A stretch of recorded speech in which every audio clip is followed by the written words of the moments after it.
Are you a breeder looking to showcase your show pigs? With a Walton Webcasting Show Pig Shoot, we are your go-to video service for capturing the full picture of your show pigs. We specialize in providing top quality video services for breeders like you. Our skilled video team comes directly to your operation. You talk the pigs, we capture the video. Whether it's baby pigs, boars, gilts, or sows, we ensure that their unique features will shine through. With the power of our website and social media, your professionally recorded videos are streamed live, allowing potential customers from all over the country to view and appreciate the quality of your show pigs. We handle the technicalities so you can focus on what you do best, raising exceptional livestock.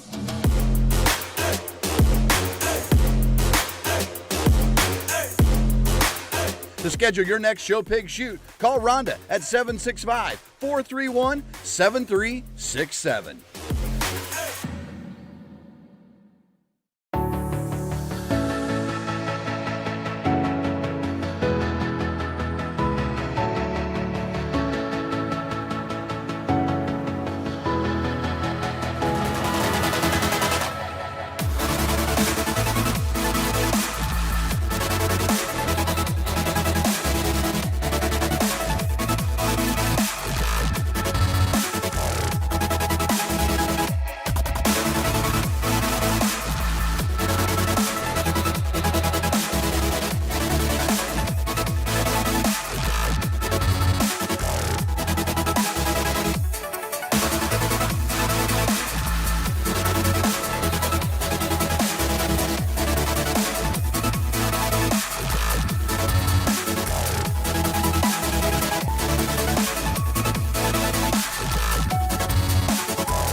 Welcome to the ultimate show on the track. Today we celebrate our premier partners, the driving force behind the livestock industry across the nation. Get ready to witness the power of partnership as our premier partners take to the asphalt.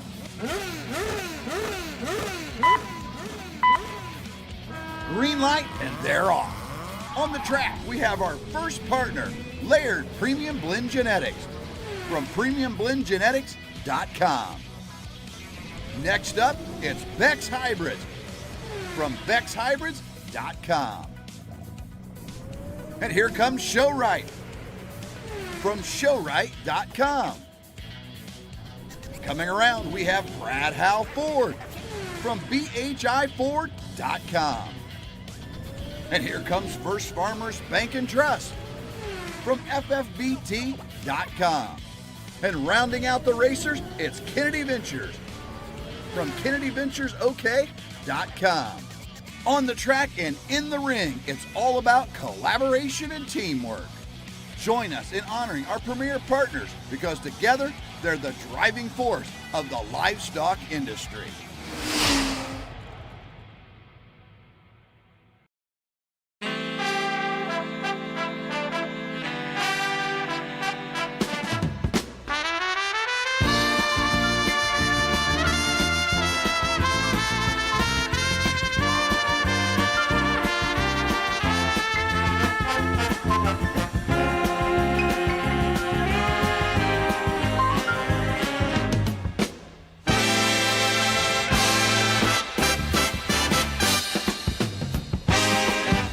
It's time for Cattleman's Congress.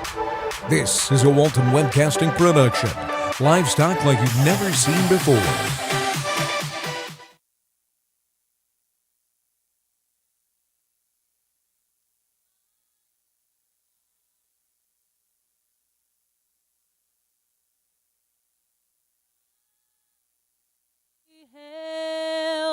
At the twilight's last gleaming, whose broad stripes and bright stars through the perilous fight o'er the ramparts we watched were so gallantly streaming, and the rocket's red glare, the bombs bursting in air, gave proof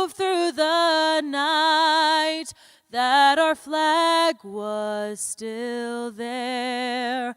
Oh, say does that star-spangled banner yet wave o'er the land of the free and the home of the brave?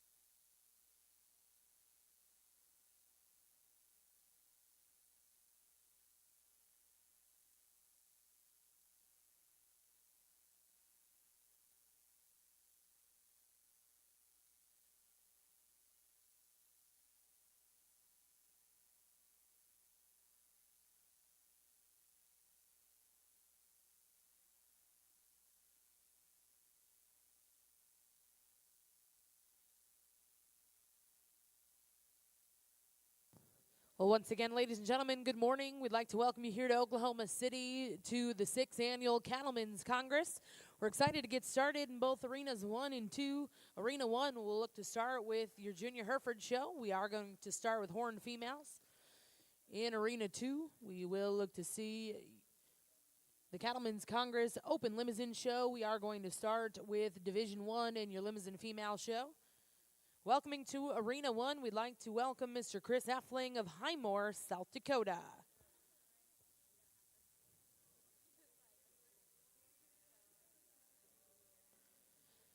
In Arena 2, we're going to welcome Mr. Tyler Cates and Kyle Shuffler.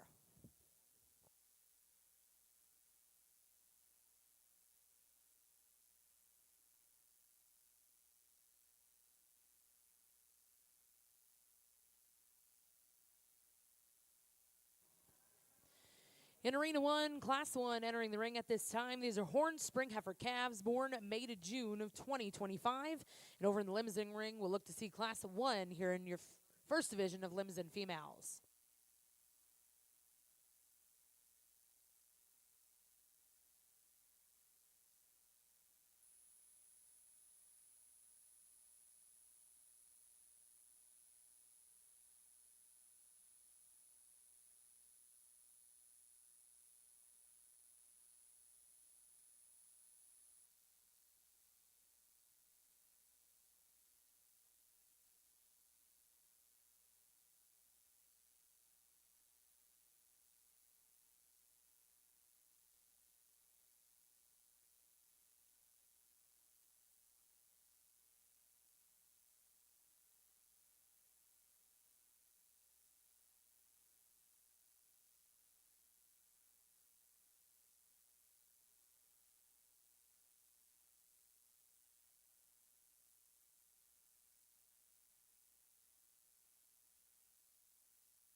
Well, it is certainly a pleasure for Kyle and I to be here this morning to evaluate your Limousin show. He judged yesterday, so he's already warmed up. We exercised our 25 head this morning, so our legs are good and warm, so we're excited to be here. Really nice pair of June heifer calves here, and there's some trade-offs with these two. The heifer we're going to go ahead and start with, though, I think when you compare the two today, she's the higher quality in terms of presentation from the side. She's tidier in her chest. She's a little higher tying the way her neck comes out of her shoulder, a little cleaner through her throat latch. As you follow her back, she probably opens up with more dimension out of the top side of her shoulder through the center body, and she's really a stout-ended, big-footed, big-bone kind of a female that has good body depth. Her symmetry from the side is very, very nice. Some advantages that we give to the heifer in second is we think she's maybe a little bit more relaxed in terms of her shoulder angle and her front knee. We also think that she maybe has just a tick more set to her hind leg, which we like. Today, I don't think that there's enough, probably just pure outline and quality from the side or power and dimension for her to beat the heifer that we start with, but we certainly appreciate her functional skeleton and the advantage that she has in terms of flexibility over the heifer that wins.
No, first place exhibited by back number 2181. That was BRTN New Girl. 43 NET exhibited by Christopher Barton of Frederick, Oklahoma.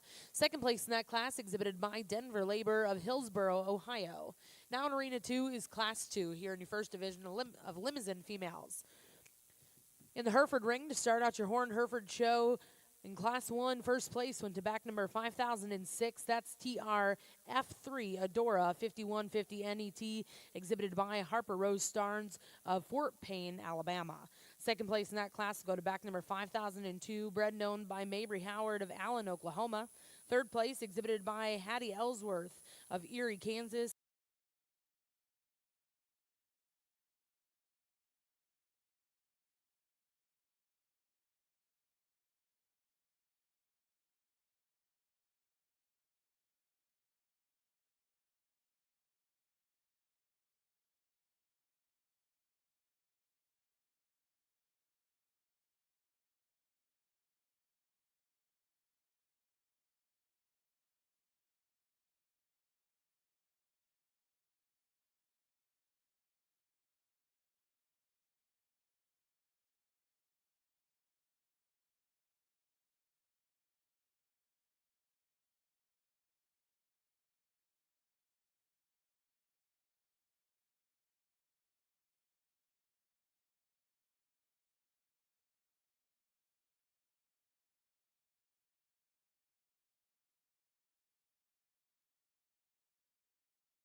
really nice class here, and as they came in, I thought it was a class that was sorted out pretty nice for us. And as we got in here, I think this top pair became closer and closer for us.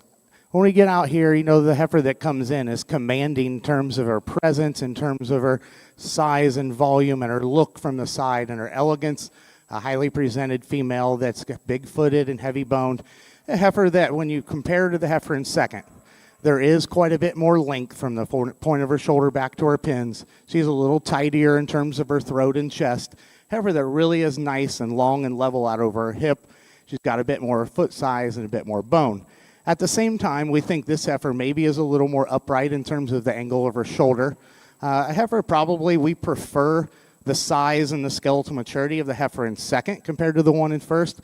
A heifer that's almost a rib too long for us today. It kind of affects a little bit how she is designed in behind her shoulders and down her top. But we just thought today, similar to the first class, there was too much in terms of quality, mass, and power and dimension to get this heifer off the top. We do like the heifer in second. We like all three of these heifers. The heifers in second and third are probably more similar in terms of their type and kind and where they are in terms of their skeletal maturity of those two heifers. We thought this heifer moved a little nicer off of her hind leg. She's more correctly structured from her stifle to her hock and her hock down to the ground, allowing her to take a little easier, more flexible stride. This heifer gives you a nice cowy look from the side. She maybe doesn't have the bells and whistles as the one that starts, a heifer that doesn't have the overall dimension, but a heifer, I think, as long as you're patient with this heifer, don't push her too hard in terms of feed, heifer this is going to, because of structural integrity, is just going to keep getting better and better. Probably the most shapely heifer is the heifer in third, a heifer that really has a lot of chest width. She's really nice in her forerib. When you analyze the cattle down her top and out over her hip, she's probably the thickest coming out of her shoulder. She's probably the widest pinned. We appreciate all those things about her. She's a little plainer up front, gets a little straighter off of her back end, but another nice heifer. The heifer in fourth probably holds a femininity and extension advantage over the heifer in third. She's a little longer neck. She's a little sleeker in terms of her condition. A heifer that for her greenness has some shape and dimension to her. Her neck comes a little lower out of her, which in turn makes her get a little more up in her top, draws her belly up, doesn't look quite as deep through her center body for us today, but a nice heifer the young man does an excellent job with.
Out of Class 2, first place was exhibited by Carly Clark of Muldrow, Oklahoma, with Ratliff. Now's my turn, 540 NET. Second place in that class went to Luke Mock of Yukon, Oklahoma, with CROB Nagini 06N. Third place, and congratulations will go to Cole Parkinson. Fourth place exhibited by Houston Pollock. Now in Arena 2 is Class 3 here in your first division of Limousin females. Back over to the Hereford ring. Results out of Class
very, very good class. And the way we read this class is, you know, we like the heifer to start to win. We think the heifers in second and third are very close. We think the heifers in 3 and 4 are very close, but we think it's good quality all the way down, and we'll just kind of tell you how we read the cattle. The heifer that wins the class very much commands your attention when she hits the ring in terms of having a very striking, elegant front end. She's so good and so long and so level and so well made down her top line and out over her hip. She reads with enough dimension through her center body, but her symmetry and her balance in her underline is very, very good, from having a tidy chest all the way back to a very nice flank. She's not overwhelming in terms of her stoutness and dimension, but I think part of that too also allows her probably to be the freest and easiest moving. Now, she is a little wound up this morning, and she reads really nice in terms of the angle to her front end. She can get just a little choppy if she gets going a little too fast off of her front end, but I still read her as the best moving heifer, and with that, she's the most striking and elegant and best balanced, and she's going to be your class winner today. We went back and forth between the heifers in second and third, and I think there's trade-offs. If we were going to beat the heifer in second, it was going to be because we thought she's maybe carrying too much through her throat and through her chest, and she can get just a little funky in her ankles as she goes away. But if we were going to beat that heifer on structure with the heifer in third, we thought the heifer in third probably needed to move better herself. We think the heifer that is in second is better in terms of the angle to her shoulder, the way her knee is designed, her front pastern designed. She's better in her shoulder design, the way her neck comes out of her shoulder. She also is better in terms of her top line, and she's probably the boldest made, biggest bodied one in the class. But we think that's close, and we'd like to modify those two heifers both in a couple areas. Too many days as she walks away from you in terms of her hind leg. What puts her into third, though, is when you get her off on the side, she just gets a little piecier in terms of her top line and then behind her shoulder and doesn't tie quite as high out of her neck. That's an advantage that we give to the next heifer. I think a heifer that probably does have just a little more collected hind leg when you get her out and set her into motion. We like the way this heifer gets out and travels. A heifer that we thought is very youthful and green in terms of her condition. She has some foot size and bone. One that we think will continue to get better. Today probably just doesn't have as much volume, power, and dimension as those heifers in front of her, but we thought her continued growth, her length, her extension allows her to place over the heifer that comes out fourth. There's some things about the heifer in fourth that are very, very intriguing. Heifer is probably as big-footed and heavy-boned, as dense in terms of her dimensions down her top and from behind, but she comes to us maybe in just a little quicker, more early maturing package. A heifer, though, that we still like her in the way her neck ties high out of her shoulders. A heifer that we like her added dimension. We thought that her freshness allowed her to place over the young lady's heifer that comes out next. This is a really cowy female that's wide-chested and big-bodied. A heifer, though, when you analyze her up through her front end, she's a little shorter and plainer in terms of her neck. A heifer that just reads to us maybe a little quicker in her overall growth curve. An advantage that we can give to the young man's heifer is she's a bigger framed, longer bodied female. Her neck ties higher and she's cleaner through her throat and chest. Today, when you compare to the heifers that stand above her, she just gets a little frailer in terms of her foot and bone. A heifer doesn't have quite the dimension of those in front of her. Young ladies that comes out next probably today is just lacking in terms of some overall performance and weight per day of age for her to get any higher in this class. We appreciate this female and this young lady's job that she's done.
out of Class 3. First place was exhibited by Carter Cornegie of Tulsa, Oklahoma with Ratliff Next Level 553 NET. Second place in that class went to Beckett DeBerry of Alton, Texas with SSUL How About It 5286 NET. Third place went to Andrew Ray of Brooksville, Kentucky. Fourth place in that class will go to Briar Baker of Tecumseh, Oklahoma. Fifth place exhibited by Kinley Keeney of Rockridge, Maryland. Now in Arena 2 is Class 4 before the division. Back to the Hereford ring, Rizal.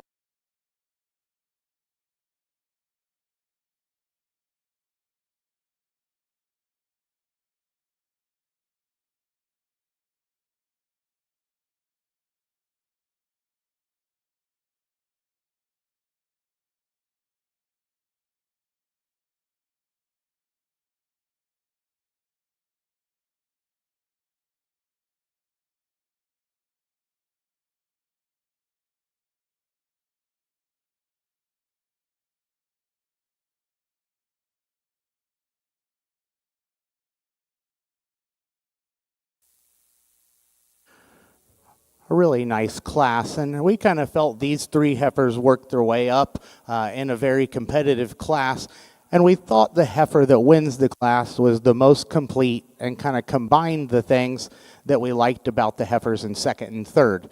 She's the female that most effectively combines balance, volume, and structure.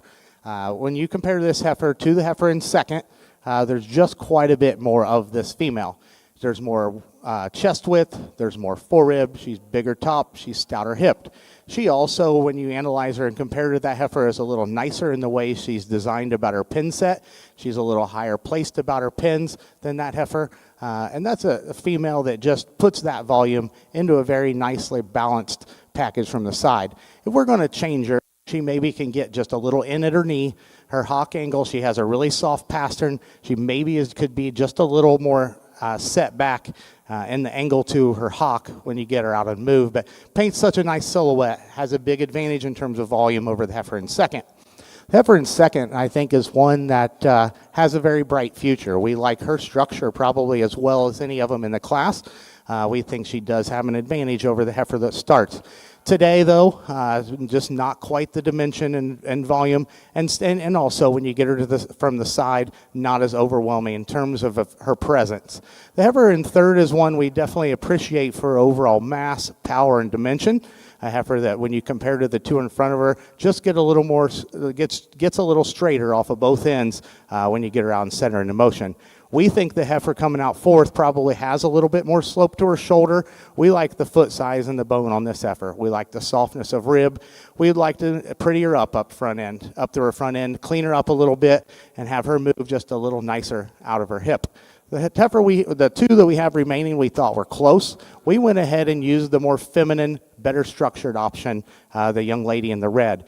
We absolutely know that she doesn't have as much muscle, as much bone or foot size, but we preferenced her structural design over the young lady's heifer that concludes.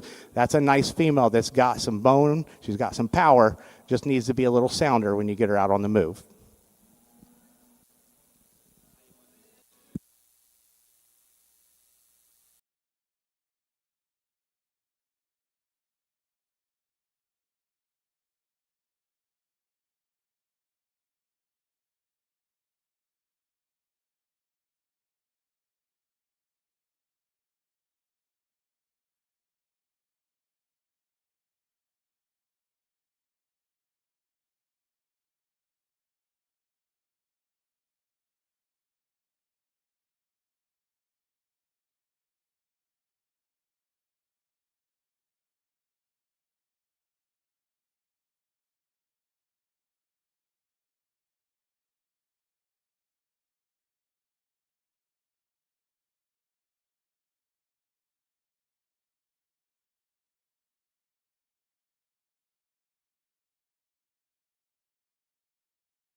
amazing amounts of quality, pretty big age spread, June to March, and there's some differences in terms of size and where these cattle are in terms of their skeletal maturity, and you're going to see that. You know, we're in Oklahoma, but some of these cattle maybe came from the West Coast, some of them came from the East Coast, some of them came from the South. Cattle are going to grow different in terms of different environments. We're just going to try to read the cattle for their good and tell you how we see them. The 2 Junes out of the first class, both very nice females. We thought that the young man's heifer over in the second was maybe a tick more flexible, but not enough to get over the balance and the overall dimension of the heifer that won that class. 2 very nice females there. The next class, very similar in the way that class came together. The heifer we had in second, we thought was maybe just a little better in terms of their angle to her shoulder, but just not enough look and balance and overall power to get over the heifer that won that class. We think this heifer has a lot of extras, just very, very nice in terms of her front end, the way she's designed out of her neck and into her chest.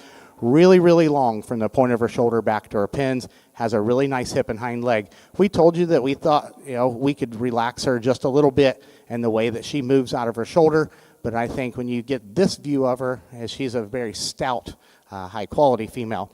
The young lady's heifer that came out of the next class, probably the toughest class. There was 3 in that class we liked really well, but we definitely thought she was the best. Just so cowy in terms of her kind. She's not overwhelming in terms of muscle, but we love the flatness of joints. We love the hind leg. We love the depth, the swoop to her rib. We love the way her front end is designed. She's flat in her shoulder. She's ladylike about her head. She's not freaky necked. She's feminine. She's cowy necked. She's a very nice place in terms of her condition out here.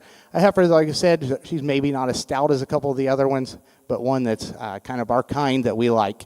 The heifer was second to her in a close pair, just so cowy from the side. Huge bodied, really nice out of her hip. A heifer that you really like when you get her on the stand. She really ties good in the way her shoulder blends into her top line. Awesome in her top line. Awesome in her underline. Carrying a little bit more condition for us today in her throat and in her chest. We commented in class that we'd like to change the way she was handled in her pastern.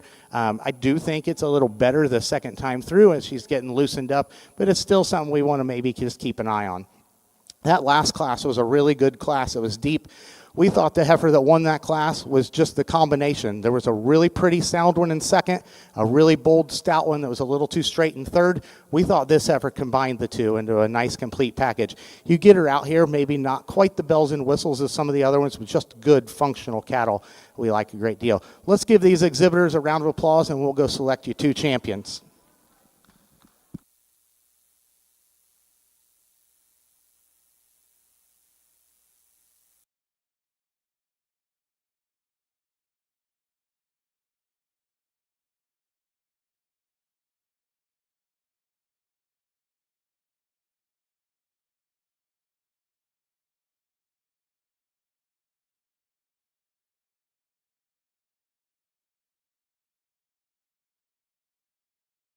Results out of your first division. Your champion exhibited by Carter Carnegie, Tulsa, Oklahoma, with Ratliff Next Level 553 NET.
Congratulations in Class 4 in the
Another excellent class of quality and cattle that come in different shapes and sizes, but a class that came together pretty nice for us.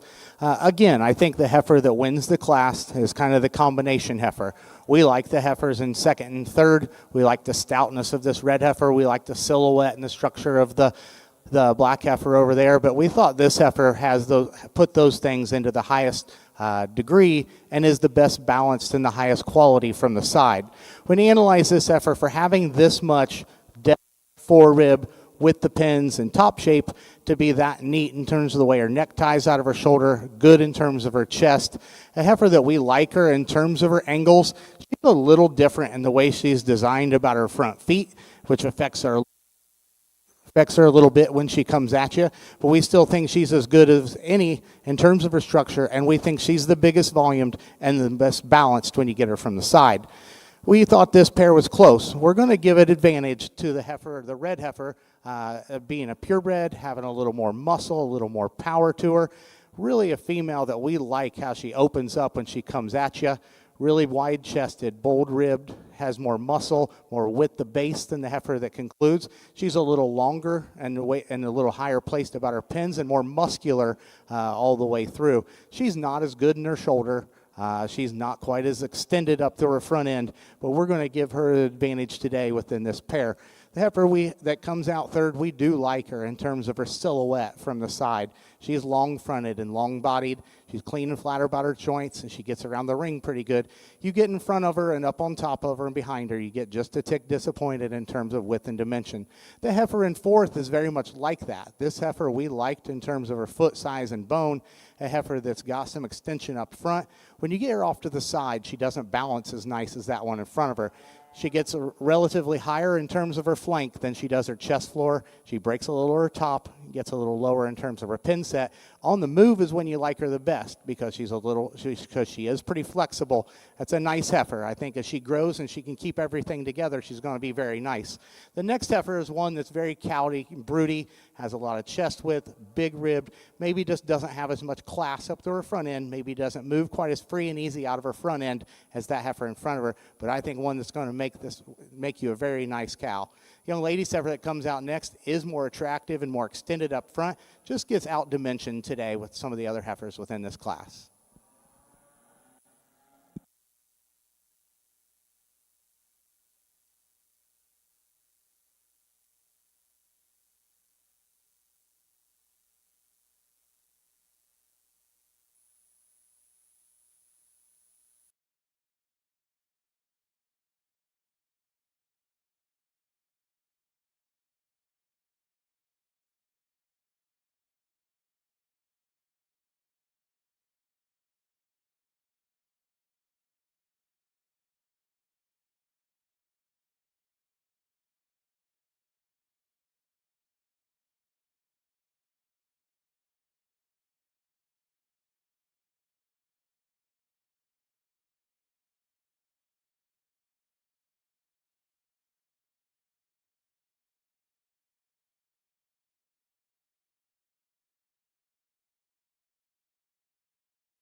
Well, as we get out here, I think an awesome class of females, and I think they kind of fit into two sets of three. You got these three, and you got those three. These three are a little farther along, just a little more dimensional.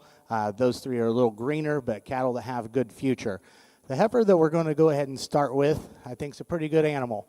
I think a female, when you try to break this heifer down, not a lot of things that we're seeing we want to change about this female. I think just good in terms of her balance, very good in terms of her dimensions, her rib, her power. She's elegant, she's balanced. A really nice set of feet and legs. Probably one of the females that moves as good and true out of her front end skeleton as a lot of the cattle that we've seen today. I think a nice place to start. The heifers in second and third are trade-offs. And one thing we appreciate and think's intriguing, this heifer in second's a purebred, and then the heifer in third's a very high percent. I think these two females, for being such high percent, they do bring that extra power and dimension, but they also have some class and some elegance about them. The differences between these two, and we'll talk it because we think it's close. The heifer we're going to go ahead and start with, when you get them parked from the side, we like this heifer the best. We like the way her neck ties out of her shoulder. She's a little stronger in behind her shoulder. A heifer was set a little higher about her pins. We like the way she travels off of her hind leg better than the heifer in third. She's got a little more attractive set. She sets down a little square and a little more authoritative off of her hind leg. We would like to change this heifer in the angle to her shoulder and the angle to her. We'd like to see her be set back at her knee and take a little longer stride off of her front end. That's one advantage that we give to the red heifer. We like the slope that she has to her shoulder, the set to her front knee and pastern better than that heifer that plays ahead of her. We appreciate a lot of things about this heifer. She's long necked, she's big ribbed. We talked about she maybe has a little more shape right through her lower quarter and stifle. She's not quite as good when you get her here on the stand, right behind her shoulders. She's not as long and level out over her pins. She doesn't have quite the bone and foot size as that heifer. And we would like to see her move just a little square off her hind, that down just a little easier. We think those are three very outstanding ones, and we certainly appreciate the heifers in second, third for being higher percent heifers.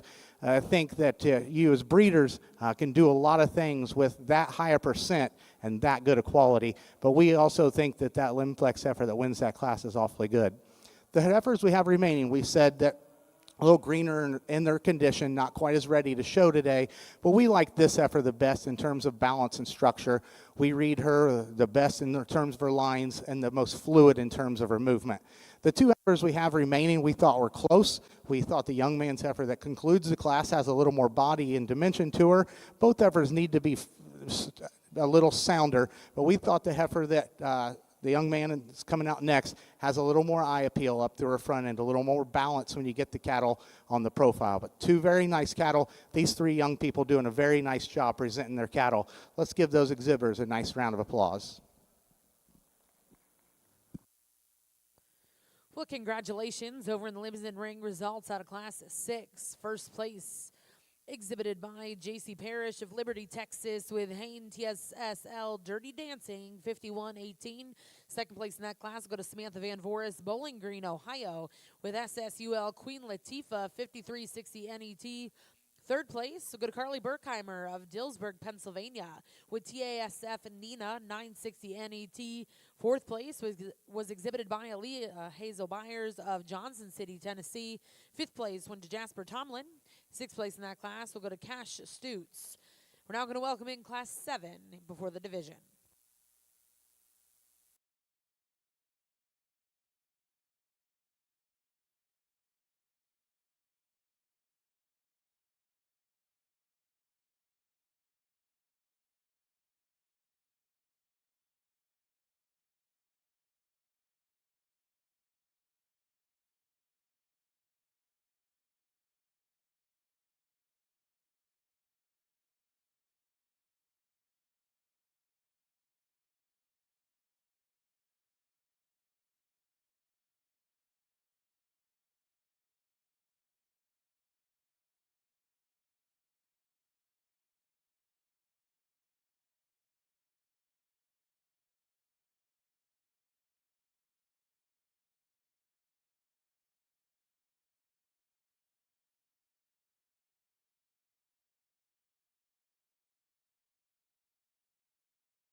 Awesome class here, and a fun class, but one thing that makes that's a little challenging is we like both of these heifers a great deal. You have one that's a purebred, one that's a limb flex. I think both heifers are tremendous, and the thing that makes it hard for us is where one is really excels and her pieces are really big is where you want to change the other one, and vice versa. So, they're not a pair.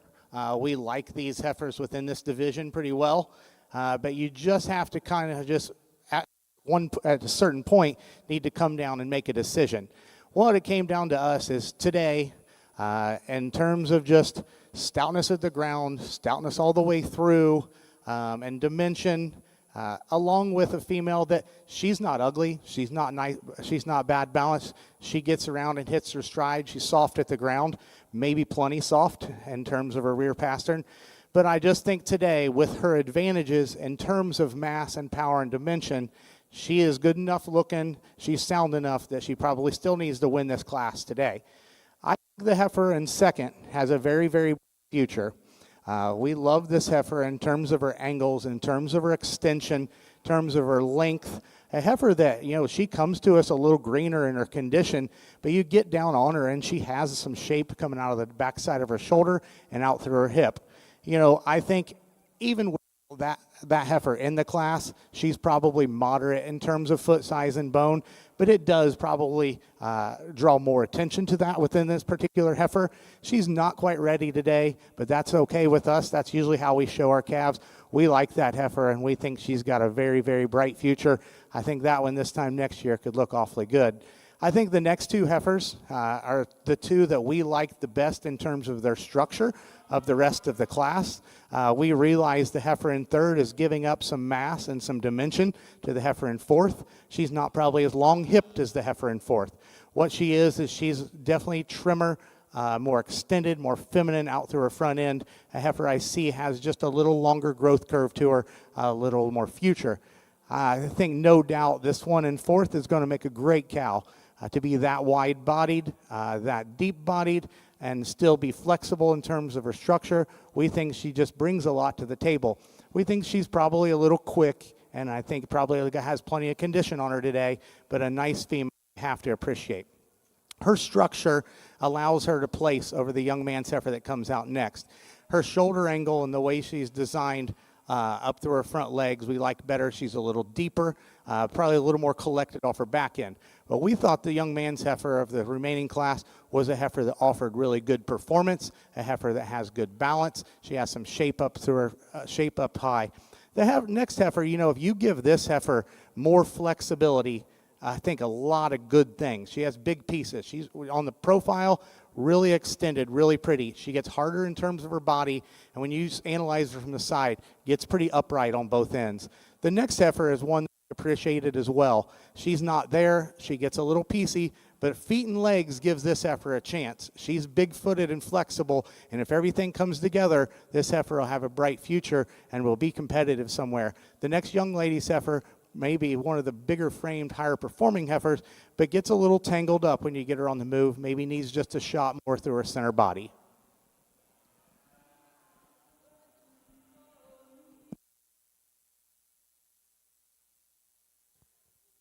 Well, congratulations in the Limousin ring. Results out of Class 7 before the division. First place exhibited by back number 2237.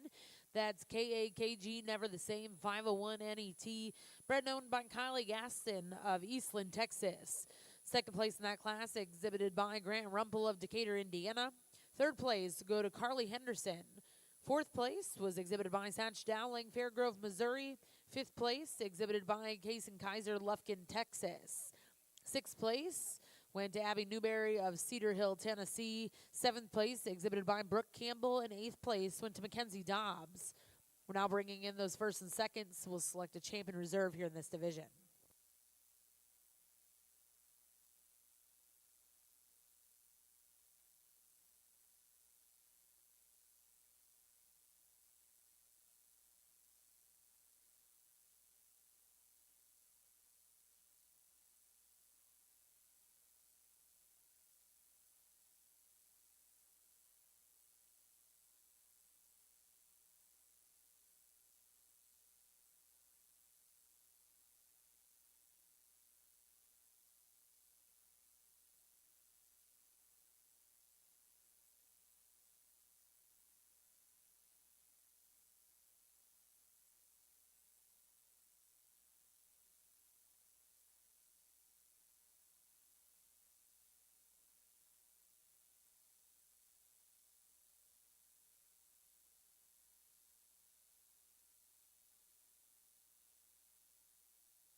always take it as a great honor anytime your peers and people ask you to be able to come and evaluate all their hard work and everything they do. And, he and I calve out all the cows. We work in the show barn along with some other great people.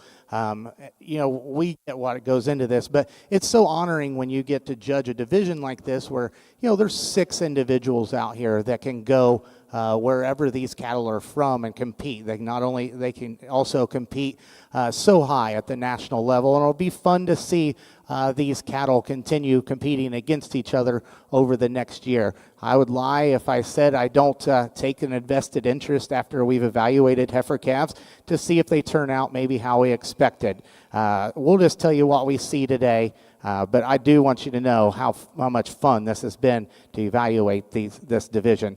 This first heifer, when you get them on the side profile, is maybe the one you like the best in terms of just all pieces fitting together in terms of her balance. Neck extension, tidiness through her chest, sweep and underline, good in terms of her top line and hip, nice out of her hind leg. Where we said we wanted to change her, and it does concern us a little bit, is the way she's designed out of her front end. We want to change her all the way down in terms of her foot and her toe, and it does make her travel just a little more different. Hit on the outsides, doesn't want to come at you quite as true. So that's something that is concerning to us when we think about this heifer going down the road. But from the side, just so beautiful, and with that dimensional. The heifer that comes out next, we talked about, she's very commanding in a lot of ways. She's a big, stout, bold female, but with that, she balances nice. I think a heifer that puts together the best set of feet and legs.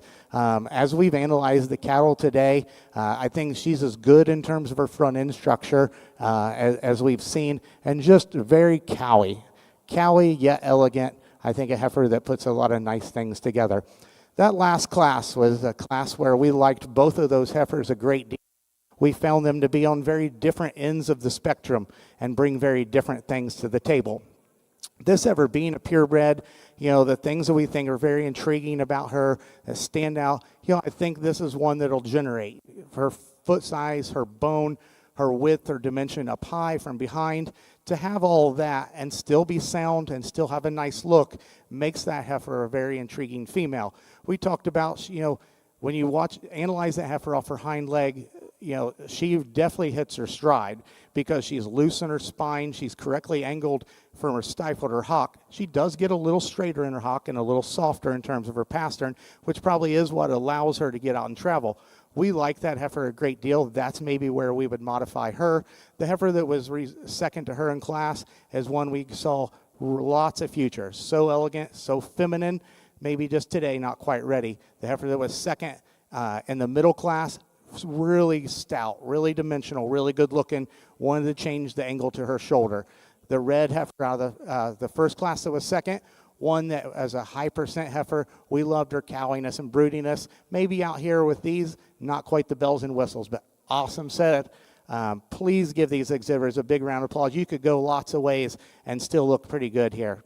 Congratulations.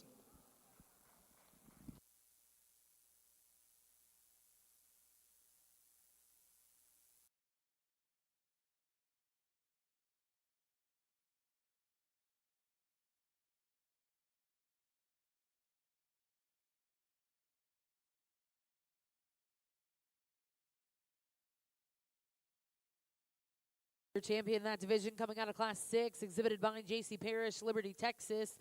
That was Hayne TSSL, Dirty Dancing, 51-18.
Just a single entry here, one December heifer, but a nice female that you have to appreciate.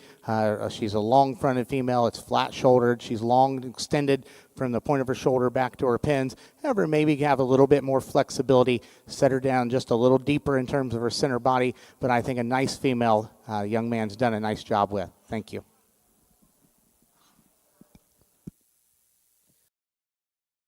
Back in the Hereford.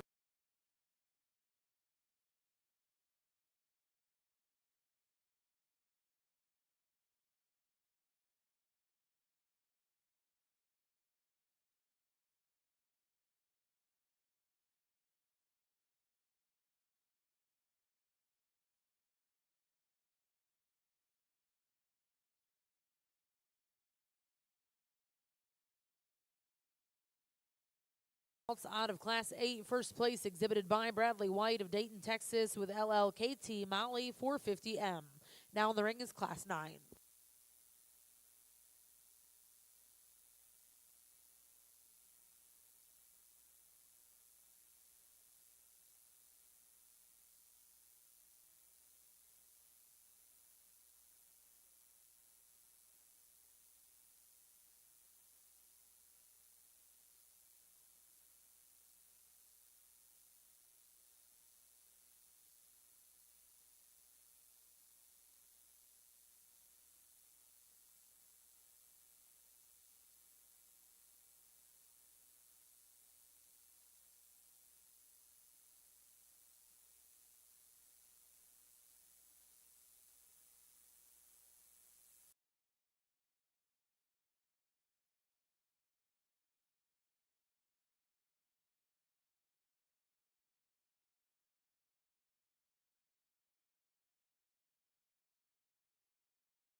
Another really nice class here of winter heifer calves. The heifer that wins the class for us is probably the most complete and the most our kind. We think she wins in terms of structure. We think she wins in terms of freshness. We think she wins in terms of balance. We appreciate the condition that she comes to us in. We picture this heifer this summer with a big calf in her and think that it's going to look really, really nice because of her structure and balance. She's given up some body today to the other two heifers, but we really like her in terms of her structure and silhouette the best, and we find her a pretty logical place to start. I think it's closer between second and third. Both heifers we'd maybe like to modify a bit in terms of her structure, but what it comes down to is I think the one in second is just put together better when you get them on the stand. When you analyze the two cattle up through their front 1/3, she's a little smoother shoulder. She's better in behind her shoulder. She's nicer in her crest. She's nicer in her throat in terms of her chest. She also maintains her balance and her levelness of hip better when you set those cattle into motion. We would like to give her a little bit more flexibility when you get her out here and set her into motion. We thought the heifer that came second probably reached a little longer out of her hind leg, but at the same time, when she does that, she does drop her pins a little. We love this heifer's center body cavity. She's so bold in terms of her rib cage. We just want to make her a little prettier and more extended and a little cleaner up front. Have her pieces that are really good and really big fit together a little nicer. I think that'll be a really nice female to breed off of. We liked her. We just wanted to see her put together just a little neater. I think the next four heifers you can do different things with. We like the structure of the heifer coming next. We realize she's a little greener, but I thought she's a little fresher up through her front end, a little more extended than the heifer that comes next. We ended up moving the heifer that came next. She's a little thicker necked, but a heifer we thought just had so much more body and dimension to her than the heifer that follows her in class. The next heifer is a big framed heifer that gets a little straight out of her front end. We like to definitely deepen her down and set her tail head into her, but we think she's got more muscle and more dimension than the gentleman's heifer that comes out next. We think that heifer is probably a little got good spread up high, just needs to be a little sounder on the move.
Class 9, first place.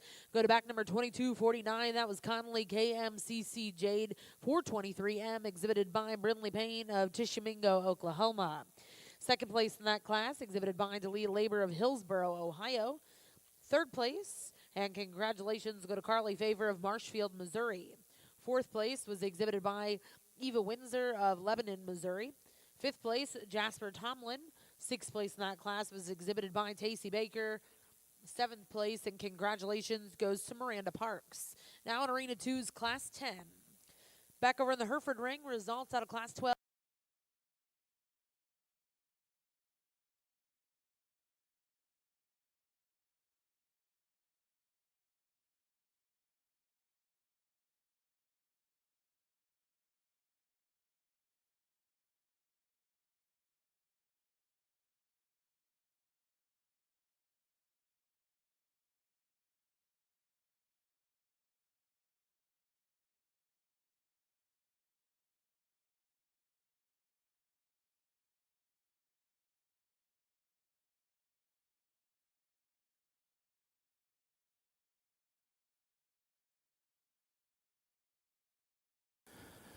Just 3 October heifers here, and a couple that bring different things to the table. The heifer that we're going to go ahead and use to win the class is a higher percent heifer, and you can kind of see that. She's just got so much more boldness and shape and dimension all the way through than the heifer that we have in second. She's a bit more moderate in terms of her frame, a little softer in terms of her rib cage. Where she really excels is you get up on top and behind that heifer in second, and the way she's designed coming out of the top side of her blade and down over her loin and out over her hip. Just a really powerful heifer. We like the way she's angled out of her front end. She can get just a little funky sometimes in her rear pastern when she goes. If we could fix that, I really think we'd like a lot of things about that heifer. The heifer in second has that advantage. She is probably softer moving and more collected out of her hind leg than the heifer we start with. A heifer that we think, if she'll kind of slow down growing a little, you get a calf in this one's belly. I think one that has a chance to be really nice this summer. Today, she's a little big and maybe a little flatter. Doesn't have quite the center body and dimension that the one in first does. But I think this heifer, this young man, you stick with this heifer and you get her bred. If she's not, I think she could look really nice this summer. Young lady's heifer that comes out next is one that's got some stoutness up high and some bone. Just gets a little straighter off of both ends for us. Lacks a little of the performance the other two have.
Out of Class 10, first place exhibited by Claire Kessler, Crawfordsville, Indiana, with TASFCKES My Girl 923M. Second place in that class exhibited by William Ross, and third place went to Riley Fuller. Now in the ring is Class 11.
As we get to your Septembers, the last class here in this fall division, young man's heifer we bring out here in first, I think, is just the highest quality, most nicely balanced heifer that gets around as well as any heifer that within this class is a little bigger in terms of her frame. She's really long-bodied, and with that length still has plenty of shape up high.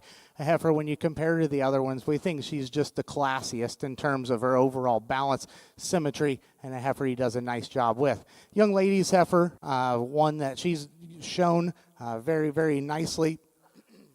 Heifer that's dimensional. She's probably a little deeper bodied than the one that wins. A heifer we just want to change in terms of her front end structure, give her a little more angle, let her get out and be a little freer and easier. And that's an advantage we think that the next heifer probably has. She is a little bit more flexible out of her front end. Where we want to change her is in her balance when you analyze them from the side. She gets a little crestier up through her neck. In relationship to her forerib, she gets a little higher in her flank and a little higher in her tailhead, but we liked her structure the best of the rest of the class. The heifer that comes out next balances better than the young man's heifer when you have him on the stand. She's a little bolder in her rib. She's a little deeper in her flank. We just want to change her off of her hind legs. She gets a little bowed in the way she's designed. She gets a little straighter off of both ends, maybe make her just a little bigger footed. That's an advantage we can give to the young lady's heifer that comes out next, is she has more foot size. She has more structure underneath her. However, it just gets a little plainer for us today, not quite as much extension. The young lady's heifer that concludes the class has that extension. We just want to give her a little bit more body and flank. I told her if she was my little one that'll be here in a little bit, I would have been super proud of how she showed that heifer right there at the end. She had her looking as good as she possibly could. Just today, that heifer didn't have enough width to her, enough dimension, and enough flank to get any higher.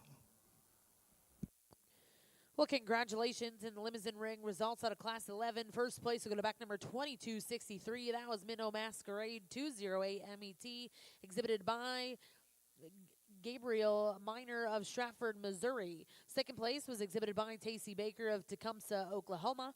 Third place will go to Justin Curry of Abernathy, Texas. Fourth place exhibited by Cole Keaton. Fifth place was exhibited by Kendall Portwood. And sixth place went to Abigail Byers. Now in the ring, we'll bring those first and seconds in to select a division champion and reserve.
Here for your senior heifer calf division, a really nice lineup of cattle.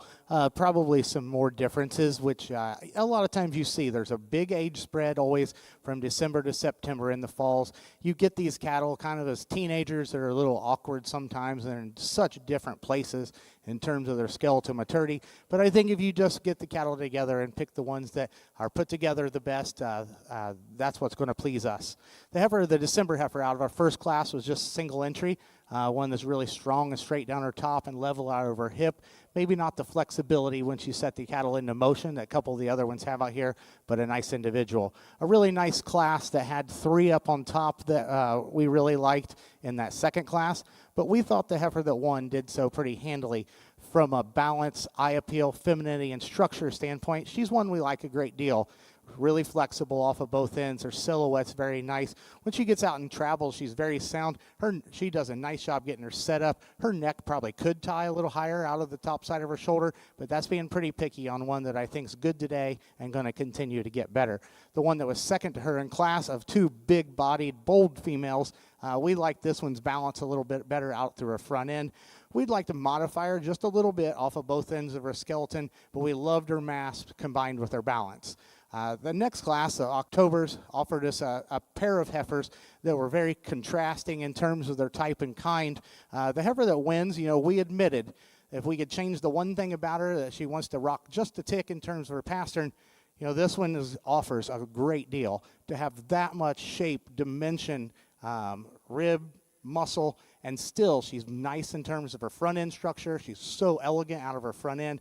Really a nice hip design. We think that heifer brings a lot of positives to breed off of to the table. We did like the structure and the balance of the heifer that was second to her in class. Today, she probably looked a little big, needed to be a little softer and a little wider compared to the other cattle out here. The next class offered a set of really nice females. This young man's heifer we felt was just the most attractive female that we liked her front end structure better than the heifer that was second to her. We love that heifer's length from the point of her shoulder back to her pins and out over her hip. The heifer second to her was a little bigger footed and bigger bodied. Just wanted to change her up high. There's one that we like pretty well out here to win. We think it's close between a couple others. Give these exhibitors a nice round of applause and we'll go pick 2 for you.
As we start off your summer division, Kyle said a couple August heifers here. They're both very nice. Really intriguing heifer that wins this class that brings some real extras to the table. A heifer that's ultra wide and dimensional, both when she comes and leaves you, you get up on top of her. There's so much shape and dimension down her top and out of her hip.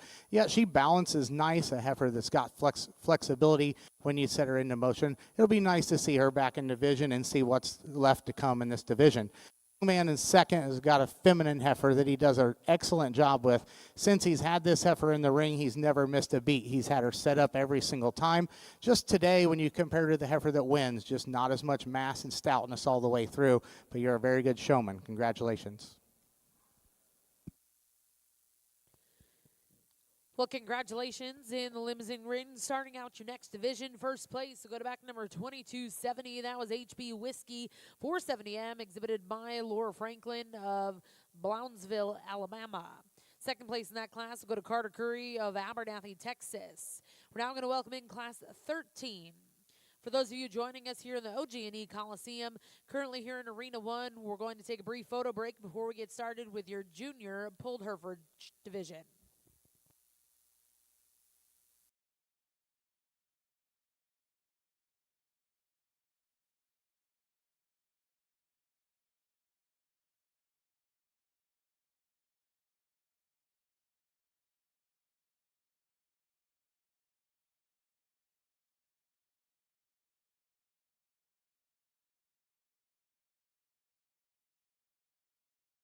Just a single entry here, 1 July heifer, but I think one you have to appreciate, very feminine in her kind. She's a moderate framed heifer, but she's sleek necked and flat shouldered, good in terms of her top line, clean and flat about her joints. We appreciate the freshness of condition that she comes into us too. Nice female. We'll look forward to seeing her back out here.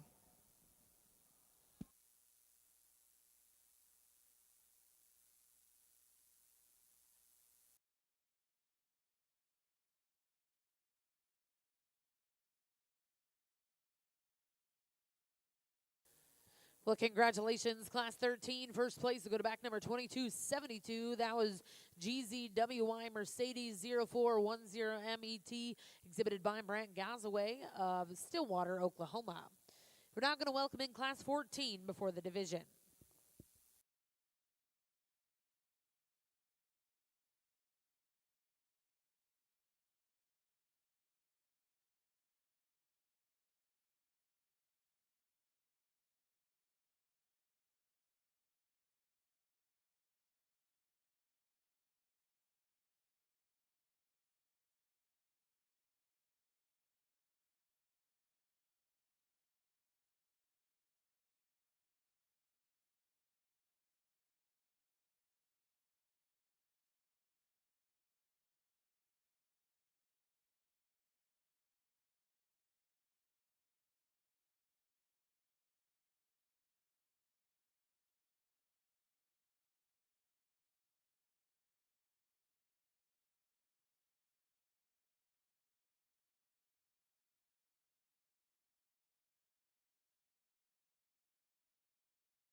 nice class of maize here to conclude our intermediate division. Really nice class all the way down. I told Kyle, this is one of those classes, there's only 5 in it, and it's a really one that you hate for anybody to have to be 5th in, because all 5 of them are really high quality, good cattle that I'm sure have been competitive.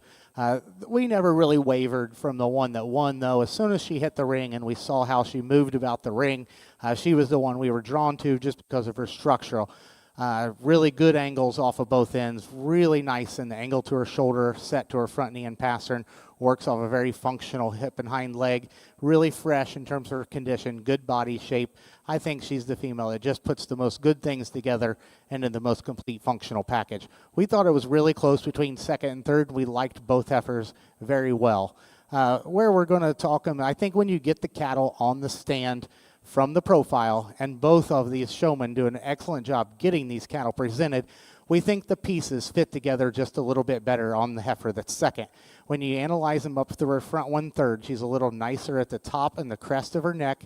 She's tucked up a little neater in terms of her chest floor, which helps her balance from the side. We think that heifer is really good coming out of the top side of her shoulder. She's probably stronger there. She has a nice hip and hind leg. Where we'd want to change her is we do think she gets maybe a little upright in terms of her shoulder and a little straight in her front knee. And we think probably depth and swoop of rib, maybe advantage goes to the heifer in third. So we think those heifers are very close. When you get them parked on the side, we thought the parts and pieces fit together just a little nicer in the heifer in second. Like we said, we love the parts and pieces of this heifer because we think she's tremendously long-bodied from the point of her shoulder back to her pins. She's dimensional up high and when you get in behind her. She's got a pretty good hind leg on her. We'd said when you get her on the side, maybe like to see her just a little neater in terms of her chest and her neck, but I think that heifer brings a lot of good to the table as well. Hind leg structure is what sorts the bottom two. Both heifers probably have a little more chest in relationship to flank, which throw their balance off. But we thought the young lady that ends up being fourth has a more functional hind leg and just a little wider and more dimensional. The heifer comes out fifth, is a little longer and a little more extended up front, just gets a little straighter off of both ends for us today.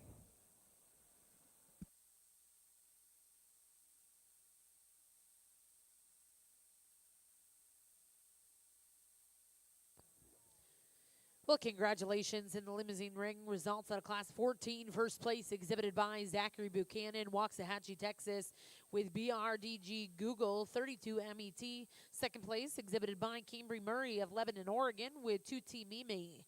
Third place was exhibited by Raylan Ratcliffe. Fourth place went to Aaliyah Hazel Byers. Fifth place exhibited by Cole Keaton. We'll now welcome in those first and seconds, select the champion reserve in this division.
this division out here.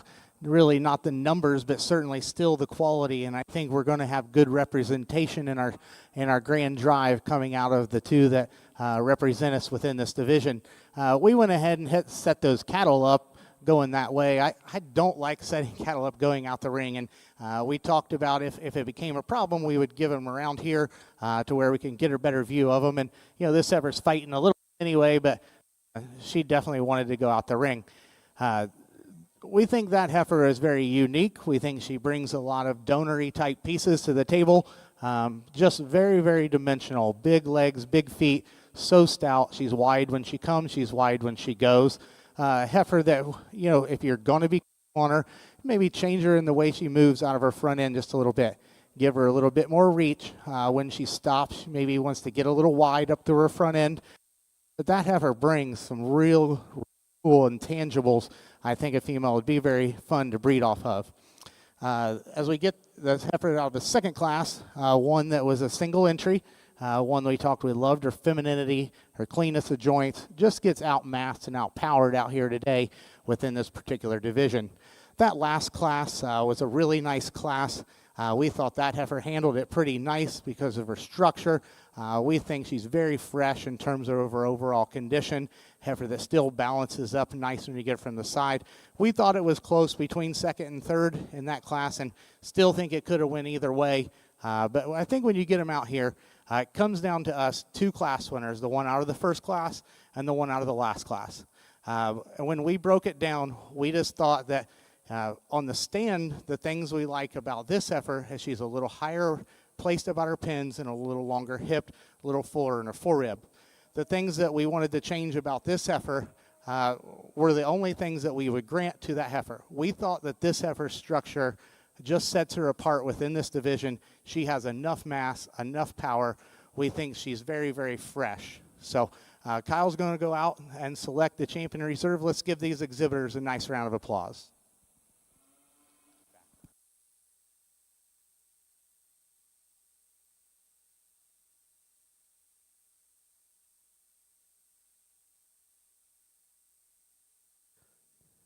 Well, congratulations, champion that division, exhibited by Zachary Buchanan, Waxahachie, Texas, with BRDG Google 32MET.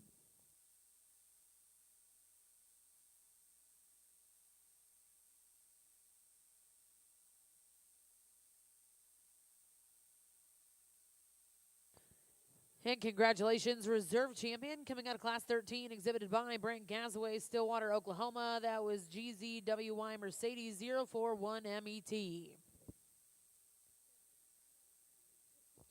We're now going to welcome in Class 15 to Ring 2. We'll get started with your Polled Hereford female show here in just a couple minutes in Arena 1.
Reserve in that division came out of Class 12, back number 2270. That was HB Whiskey 470M, exhibited by Laura Franklin of Blounville, Alabama.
Well, throughout the day, I can tell Kyle and I spend a lot of time together because we agree pretty much all the time on everything. And it's fun to have someone out here. I've done a lot more shows by myself than I have with someone, but it is always nice to just have someone that says, "Yep, that's exactly how I see it too." Especially when the cattle are so good and they're close.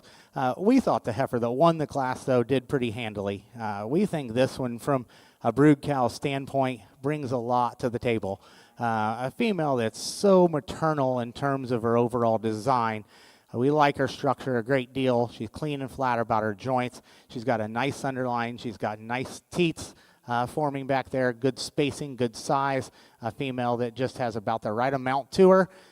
For one that's that elegant, she's not freaky necked. She maybe has a tick more crest to her, but we just think her fluidness of structure, her body, and her cowiness allow us to like that heifer pretty well. It got closer between second and third, and both heifers maybe pushing just a tick of chest. Maybe both heifers could be modified a little bit out of their front end, but when we broke them down, we just thought there was so much more to this heifer than the heifer in third. When you analyze her, we think she's a bigger statured, bolder made heifer. We liked her hind leg movement probably better than the heifer in third. We thought she set down just a little square and a little softer in terms of her rear pastures. Those are two exceptional heifers. Two heifers that I'm sure have won a lot of classes, a lot of divisions. We just thought that the heifer that won that her structure made her pretty elite within this class. The heifer that came in, we really liked her. She hit us pretty hard because we liked the way her neck sets on top of her shoulders. We like the boldness she has to her rib. As the longer she was out there, the more we just want to modify her in terms of her structure off of both ends. We had given advantage. The heifer in fourth probably moves better than the one in third. This heifer within this class is just kind of a little different and a little bit of an outlier. I don't mind them to be this way, a little bigger, and we love the femininity and extension. We think she's either a little hard doing, or you've done an excellent job keeping her fresh. We just thought compared to those three in front of her, she gets a little harder and a little narrower, not as much chest and forerib, but I think a heifer that certainly brings a lot of good to the table as well. The heifer that comes out next, it's too bad that you have to be at the end of a class at this show, because that's a really good heifer. We like the stoutness that she has. We like the bone that she has. Within this class of really good ones, we thought she was probably the one that we wanted to modify the most in terms of movement, but that's a good female that you should leave there very proud of what you brought.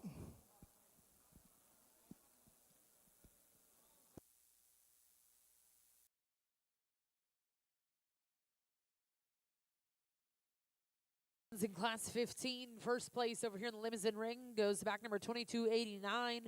That was SSUL Charmer, 4605 MET, exhibited by Carter Cornegie of Tulsa, Oklahoma.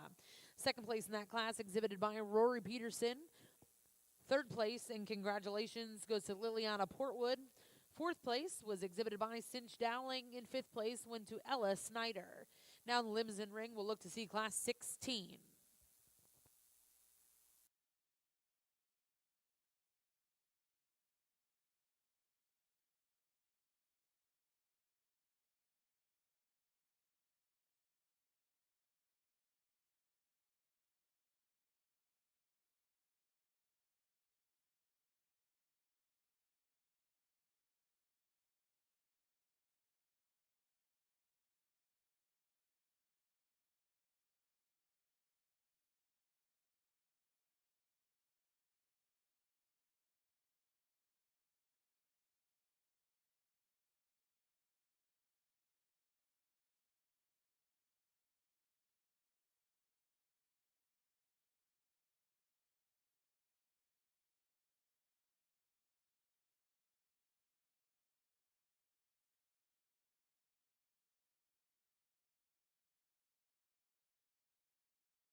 good and pretty logical, at least for us.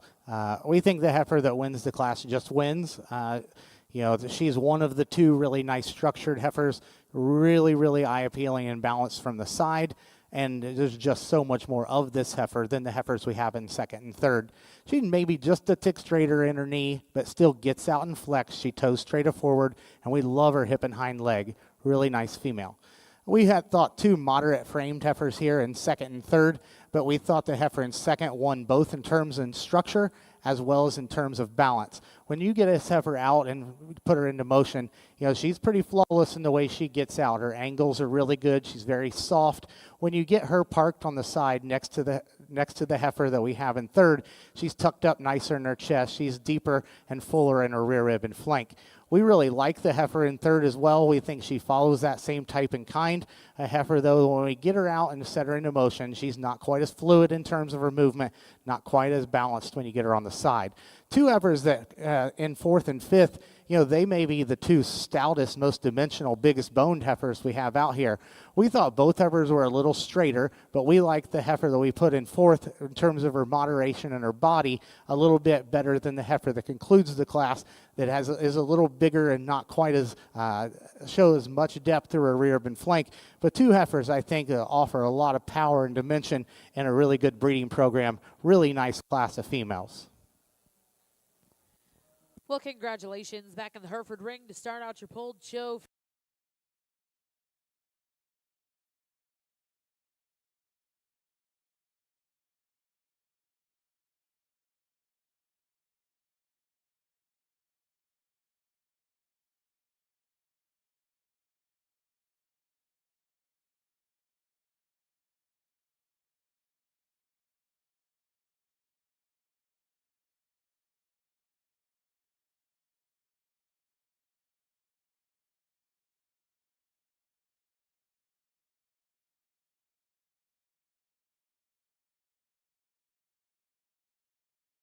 Limousin ring, the results out of Class 16. First place went to back number 2293, exhibited by Corbin Robbins, Chattanooga, Oklahoma. That was TASF, Miss Elsa, 885 MET. Second place in that class went to Annabella Vandermay of Alvord, Texas, with Ratliff, mate 416 MET. Third place exhibited by Julie Emerson of Chakota, Oklahoma. Fourth place, and congratulations, go to Paisley King of Fort Worth, Texas. Fifth place in Class 16, exhibited by Redlands Community College. Now in the ring is Class 17.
Good pair of heifers here, a little different in their type and kind, and the one that wins, I think, does so pretty handily.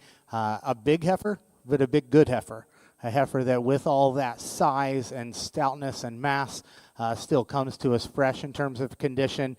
She's along in terms of her gestation. She's got plenty of body. She handles all that mass and size nicely on the move. It'll be nice to see her back out here, see how she fits with some of our other class winners. But I think a heifer that brings a lot of good to the table.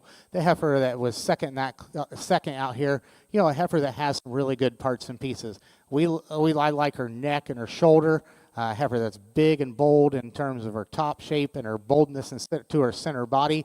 A heifer that when you get her out here doesn't maybe travel as nice off of her hind leg, doesn't show us that sweep and dimension to her center body that our class winner brings to the table, but a very nice female young lady does a nice job with.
Well, pretty awesome pair of females here, and if I had either one of these heifers, I'd be walked in there thinking, man, I think we can beat that other one today. I think it's close, but I think we got the best one. Whichever one of these heifers was mine, that's probably what I would be thinking.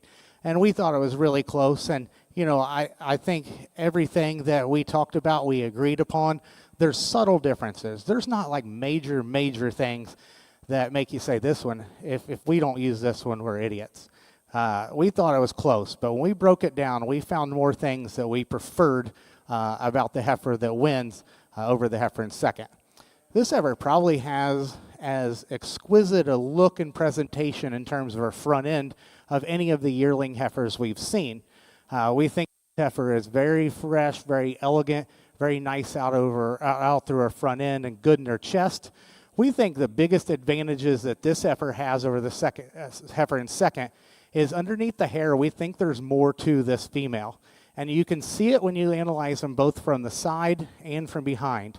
She has more depth and more swoop to her center body cavity. When you get in behind her, she reads with more shape both out of the top side of her hip and down into her lower quarter. We think both heifers move nice off their hind leg.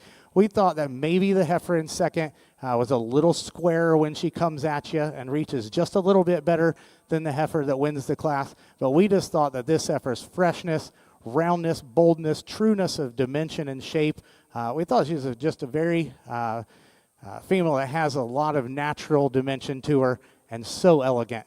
We like the heifer in second. We do. We think she's big-footed. We think she's heavy-boned. We think she's extremely long, really nicely, both heifers really nicely presented. It's hard to not look at that great big hairy hind leg and fall in love. It draws you in. Our question on this heifer, though, was, you get her off to the side. She's a little deeper in terms of her chest than she is the center of her body or back through her flank. She probably doesn't read quite as far along in terms of gestation as that heifer. But I think, this heifer is so well presented, and somebody's worked so hard to get her hairy. But like Kyle said, when you get on a three-quarter view of her, she gets just maybe a little more disappointing than the other heifer in terms of shape. Great heifers. If either one of them, like I said, could win this class, and if I owned either one of them, I'd be thinking I should have.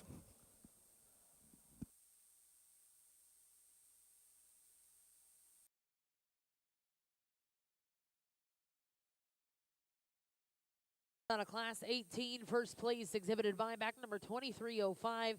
That's TSSL NFX Beyonce 4601 MET exhibited by Bailey Smith of Chakota, Oklahoma.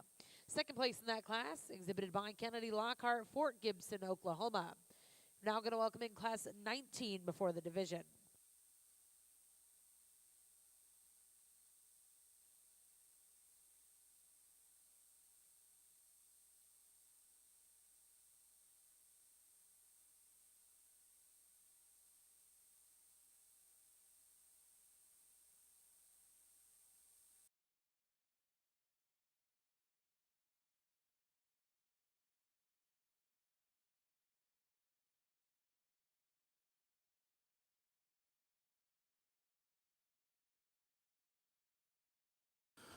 This young lady has brought us good cattle all day, and the people out back must have been watching her showmanship all day because there were supposed to be 3 in here, and she scared the other 2 off. So this is a really nice heifer, a heifer that the young lady's done a nice job keeping her fresh. This heifer is one that you probably had to work on keeping her skinny, didn't you? And she's done a nice job of that. But a heifer that's bold and dimensional, a heifer that balances really nice out of her hip and her hind leg. Just a very nice heifer. We've enjoyed evaluating your cattle today, young lady. Congratulations. Well, congratulations before the division in Class 19. First place, go to back number 2314. That was Ratliff Moonlight 401 MET exhibited by Aaliyah Hazel Byers, Johnson City, Tennessee. We're now going to welcome in the first and seconds. We'll select a champion reserve here in this division.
you excited. Here, it's probably you've been here too long, or you're having a really bad day, because this is exceptional.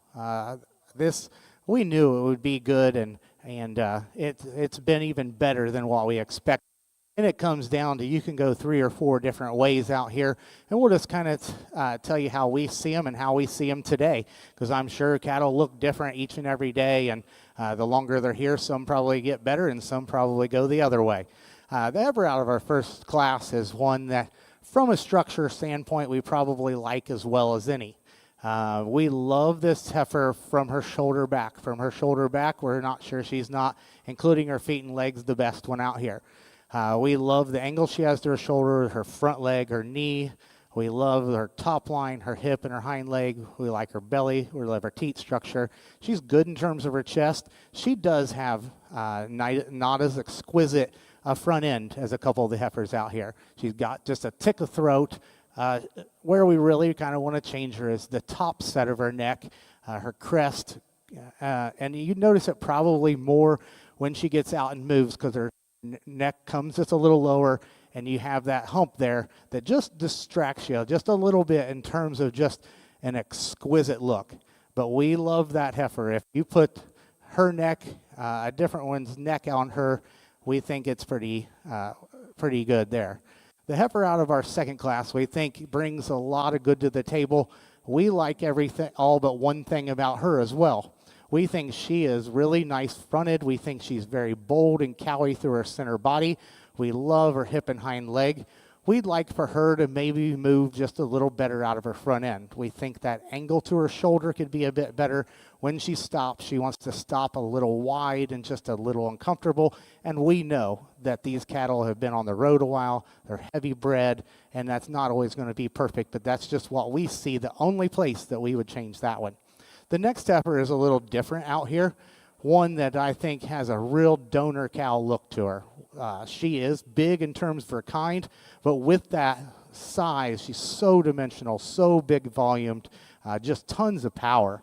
A heifer that looks like she was probably not, we fed that kind, and probably not that easy to feed, because you want to feed them to get them enough body when they got that extra size and scale, but you want to try to keep that chest into them too. And she looks like maybe naturally, she probably is one you really had to work on that, and you've done a nice job. That's a really good, big, stout heifer. Her pieces don't fit together quite as neat as a couple of the other ones, and she's a little different out here. But I think if you're looking at ringside for one donor cow to add some dimension, some power, and some performance, I think that's one you really need to look at.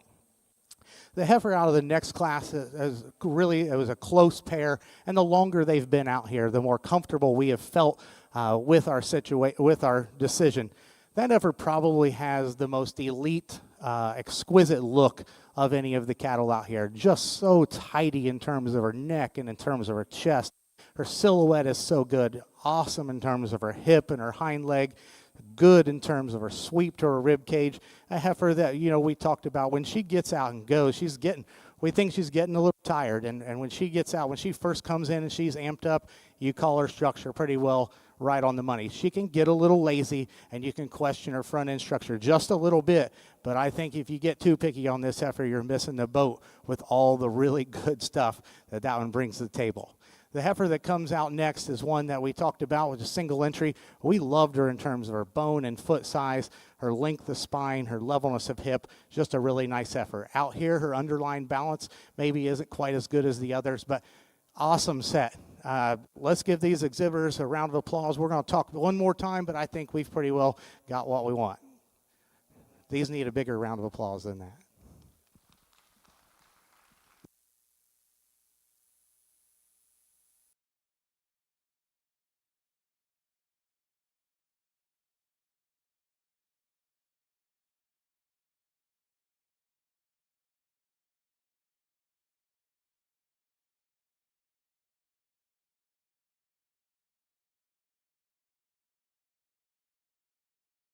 Well, congratulations. Your champion in that division goes back number 2305. That's TSSL NFX Beyonce 4601 MET, exhibited by Bailey Smith of Chakota, Oklahoma.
nice December heifers here in your senior yearling division.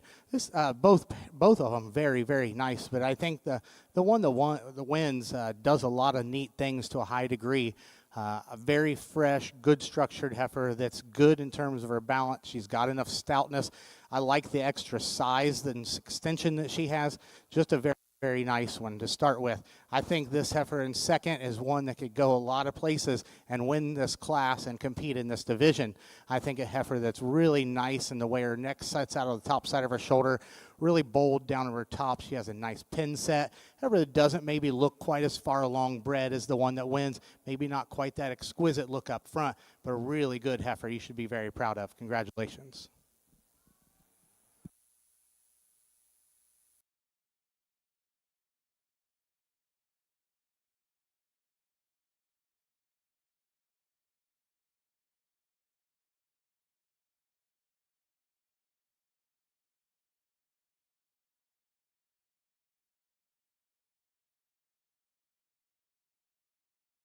Back in the Hereford ring.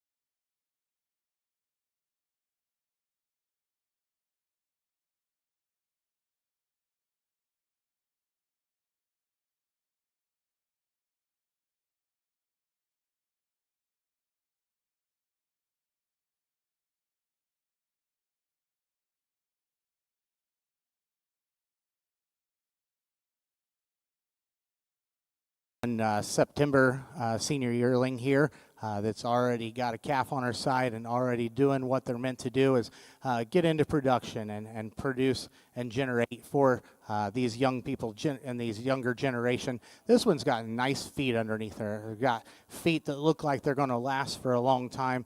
A female that's got some dimension down her top. A female that you could maybe just even up her quarters just a little bit, give her just a little bit more power through those front quarters, but a very nice female. We don't show a lot of cow-calf pairs, but I've shown enough to know it's a lot of work. Very nice senior yearling this young lady has brought for us.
Cattle that bring a lot to the table. That first class had two heifers in it we liked a great deal, but the young man's heifer we just thought was so elegant, fresh, good moving. I'll tell you a heifer that I think will fit in very nicely and get a nice look as we get her back out here. The heifer was second to her, I think just really follows her in terms of quality and dimension. The cow is as a nice female. It's doing a nice job, but we're going to go ahead and keep the two out of the first class as your division reserve. Congratulations. Nice job.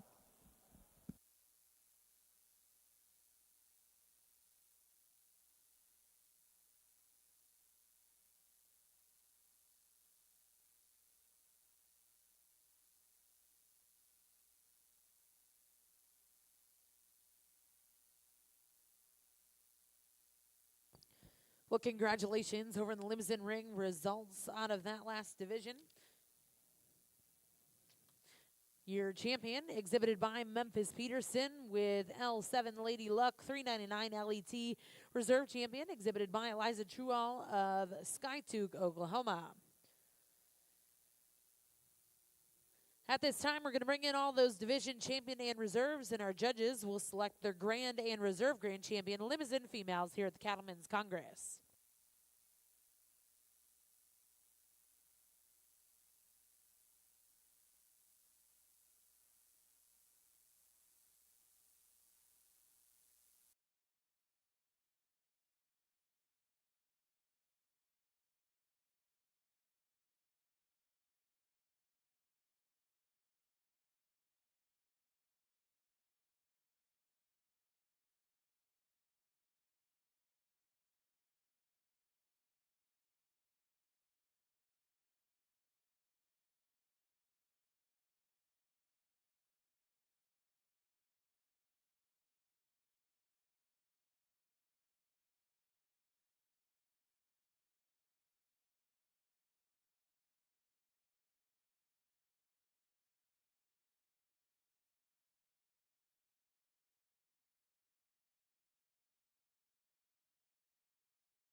and a privilege it is for Kyle and I to be out here today.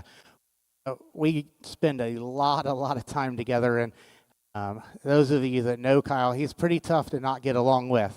And one reason is he excels in everything he does, but he's also pretty quiet. But he is a perfect guy to work with because he's so smart. He sees things so good, and he's just he's fun to be around every day. And I thank Kyle for being out here with me. We've got to do this quite a few times together, and it's always a pleasure.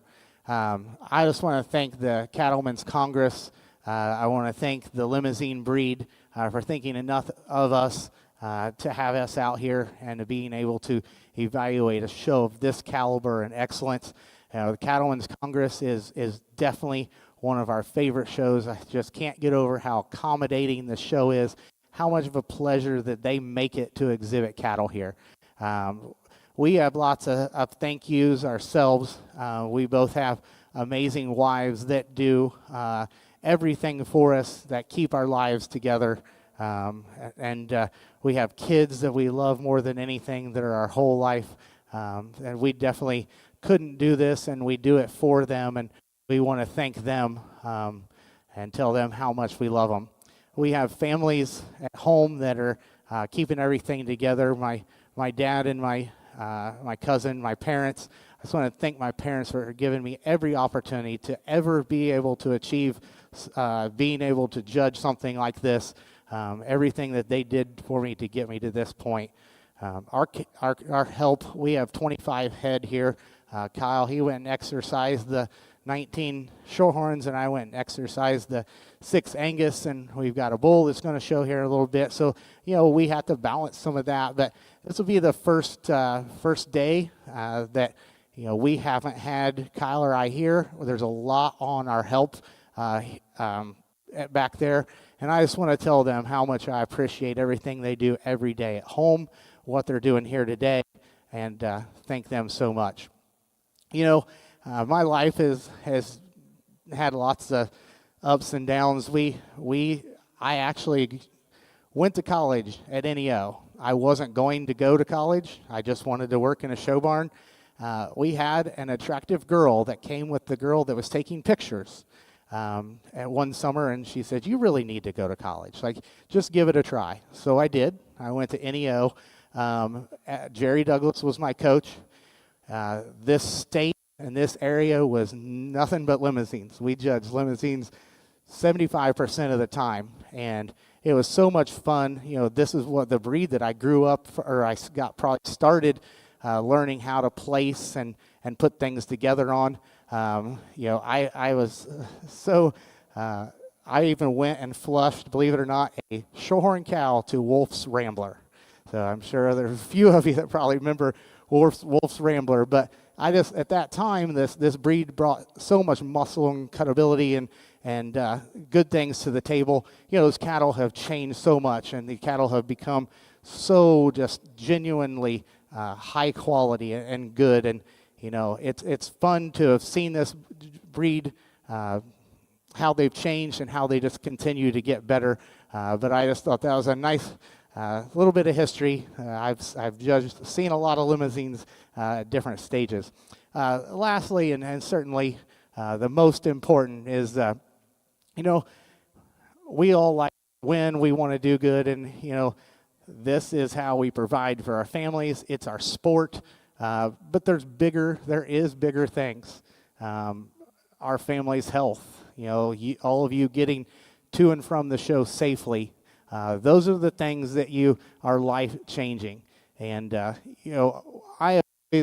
I've always been someone that has believed in God, and my faith has been important to me. But about a year and a half ago, I was asked by an amazing group of men to be part of a Bible study called the Influence Bible Study. You've probably seen a lot of things about that, and I just want to encourage you to take time maybe and stop by. They've got a booth here that's set up by down by the Pembroke stalls, because if I am right now in my life the absolute happiest, healthiest, my life is so fulfilled right now because of where that group of men have gotten me in terms of my faith and my relationship with God. So, without one of my best friends, this industry has lost multiple icons. I know one of them was one of the very best friends of the gentleman standing in the ring judging Herefords over there. And the other one was Travis Pembroke, who's one of my very closest friends. And I just think life is short. You never know what's about to happen. And we all want to win these cattle shows. But I think if you keep God in your heart, we try and do our best to get along with each other. This world is ever changing, but I think our industry is headed in such the right direction. And I just want to commend our what we do, the people in our breed, for being that way. So thank you very much. Kyle, he's going to close us out in the bull show, but please do know, this has been absolutely awesome. We got him out here. It didn't take us long to decide how we wanted to do it. So let's give these exhibitors a great round of applause. It's been an absolute blast.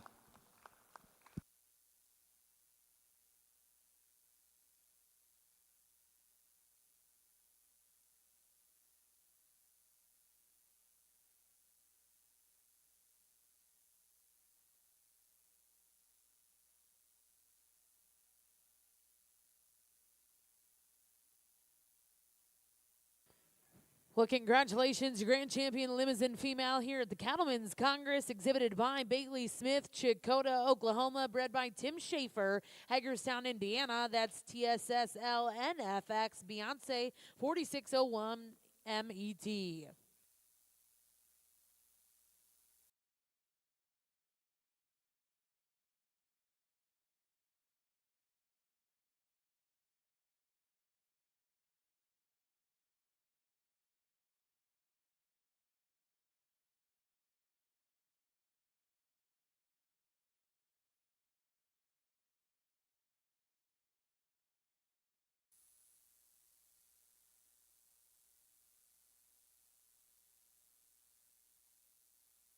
And congratulations, Reserve Grand Champion, exhibited by J.C. Parrish, Liberty, Texas, with Hain, TSSL, Dirty Dancing, 5118. We're going to take a brief photo break here in the Limousin ring. We'll return back with your bull show.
Back over in your limousines, before we take pictures and get onto your bull show, we have a Supreme Drive out here, and we have just one cow-calf pair, but one that's really nice, very fresh in terms of her condition, pretty even in terms of her udder, and nice in terms of the shape and design to her teats. She's got a bull calf that she definitely is putting everything she's got into. The bull calf's got some body and some shape and some balance to him.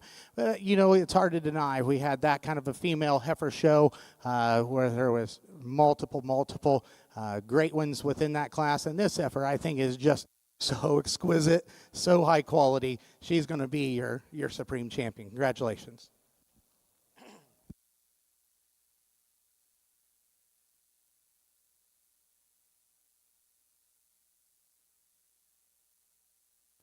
Well, congratulations. Back over in the Hereford ring, results out of Class 17. First place exhibited by Ella Weldon with Ella Zara 509. Second place in that class was exhibited by Tessa McKenna Smith with KJTWJ 907E Chardonnay 912 NET. Third place in that class will go to Owen Green of DeWitt, Michigan. Fourth place was exhibited by Delaney Chester. Fifth place, and congratulations, goes to Hannah and Ryan Olson. Sixth place was exhibited by Jalen and Addison Kuntz. Now in the ring, your first and seconds to select a champion reserve pulled spring heifer calves.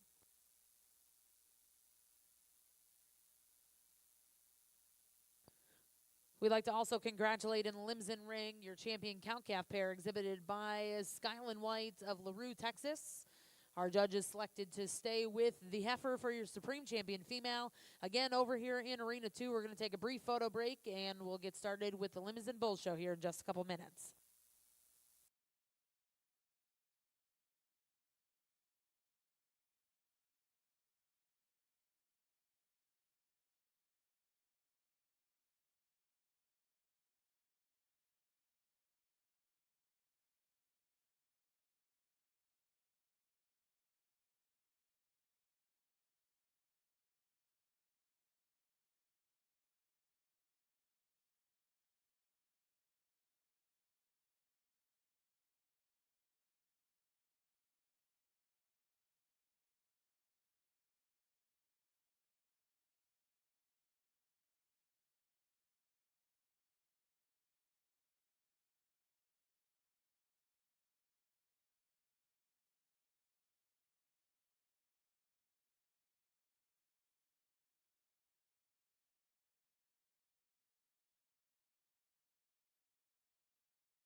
Couple nice bull calves here to start off our show with. You know, there's definitely some differences in terms of power and dimension, but you know, this bull that wins this class does a lot of really nice things. He's got a real soft look to him, a real easy feeding look, yet he's still got quality and balance and power. A bull that gets as flexible and can get out on the move. Just a nice individual. Young lady's bull that we have second, one that you have to appreciate. He's really nice up through his front end and extended. He's still got some shape over his loin. He's pretty nice in terms of his sheath. Just gets outpowered a little bit compared to the bull that wins the class. But a nice way to start off our bull show.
Couple really nice April bull calves here, and both of them have some real qualities they bring to the table. But for Kyle and I, we thought that the bull that wins the class is just a bigger, longer, higher performing bull. We also thought he had more shape when you get up on top of him and from behind. He's really long from the point of his shoulder back to his pins, really nice up through his front end to level out over his hip.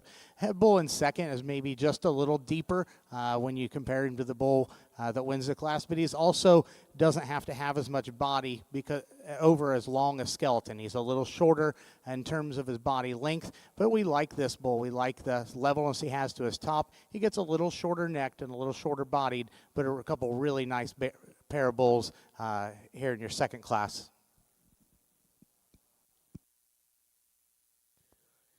Well, congratulations back in the Hereford.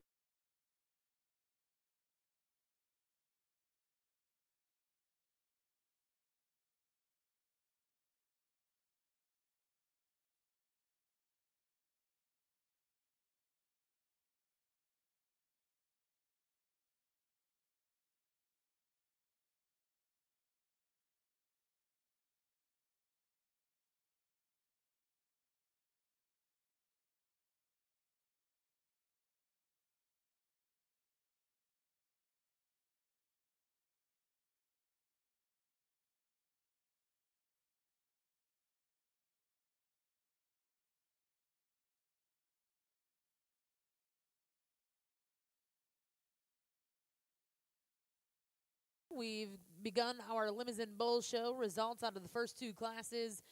Class 23, first place exhibited by Thomas & Sons of Boonesboro, Maryland with TASF Night Agent 030N. Second place in that class exhibited by Scallion White of LaRue, Texas.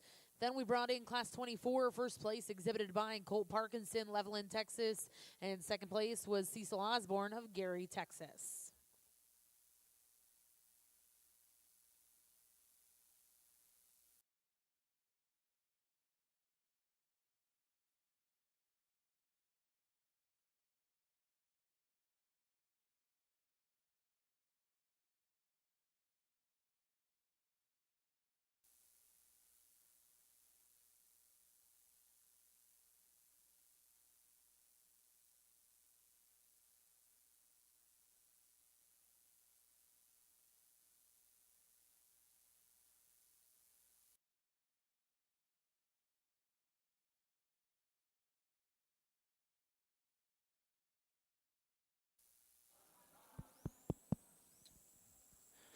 As we get out here in this class of March bulls, really, I think a nice pair, but I think visually this bull that we start with is one you have to appreciate a great deal about.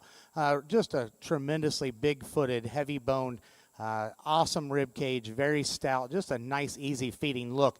Just a kind of a bull, you know, you look at the size of his forearm, you look at his top and his length, you know, you can tell he's a high growth bull, bull that's one that's going to put some pounds in him. You know, Kyle and I were talking about he's probably a little higher than ideal in terms of birth weight and a little lower in terms of his calving ease than you would like, but there's got to be some trade-offs along the way to get that kind of foot size and bone and performance at the same time. And that's an advantage we give to this bull in second. You know, he's a flat-shouldered, more moderately boned bull that does read more calving ease, but at the same time, he's given up some of that mass and dimension and performance that we see in that bull. But very nice, two very nice bulls. Congratulations to those two exhibitors.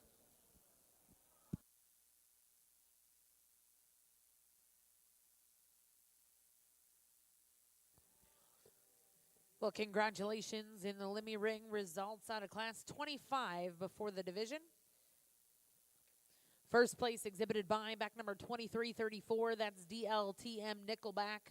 532 NET, bred known by Dalton Miller of Traynor, Iowa. Second place in that class, bred known by Kason Kaiser of Lufkin, Texas. We'll now welcome in the first and second. Select a champion reserve in your first division.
as a whole, the bull show numbers are always a little smaller, but we really try our very best to show bulls in each of the breeds that we have, because a bull is going to impact a herd and a breed, probably even with the high flushing and the IVFing of cows. A bull's still going to infect the breed a great deal. And I think out here, really 6 really good bulls, but these 3 class winners are just really good in what they bring to the table and what they offer. This young man's bull with the white flank that comes out up here, he's a really intriguing bull to be that soft in terms and round in terms of his rib cage. A bull that's really high performing, a bull that's neat enough up through his front end, a bull that you get him out here and he can hit his stride out on the move. He's a bull that I think has very adequate weight per day of age.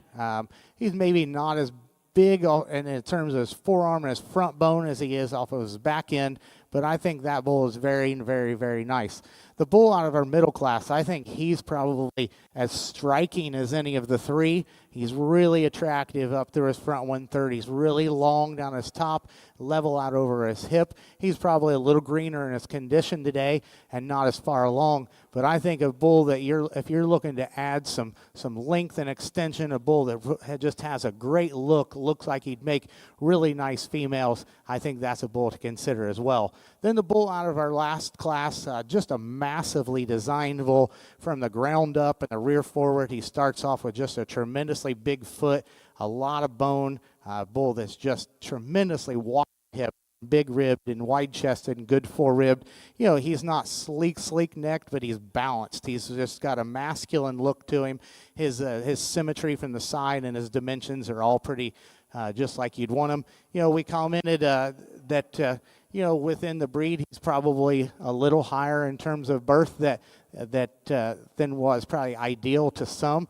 So you don't breed him probably to any first calf heifers or something that's got birth weight already in it. What we do like about him is he's the best numbered bull in every other category out here. Kyle tells me too, he's the highest marbling bull within the whole show. So, where one of us is good at something, we probably aren't as good at something. And so in a bull show, you have to talk about the differences, and maybe, just like if one was straight fronted, you got to mention maybe what you change about him. But I think we just have to use trade-offs, and we have to use the bull that brings the most to the table. I think you can make a case for any of the 3. We like all 3 of them really well. We'll go out and select the 2 we like the best today. Let's give these exhibitors a nice round of applause.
your bull show, but one that we think is pretty athletic in terms of his structure. He's got some angle to both ends of it. He's got some softness at the ground. Maybe like not as far along in terms of a condition, in terms of a performance today, but I think a bull, as he continues to progress with that soundness of structure, he's just going to keep getting better every day. Congratulations.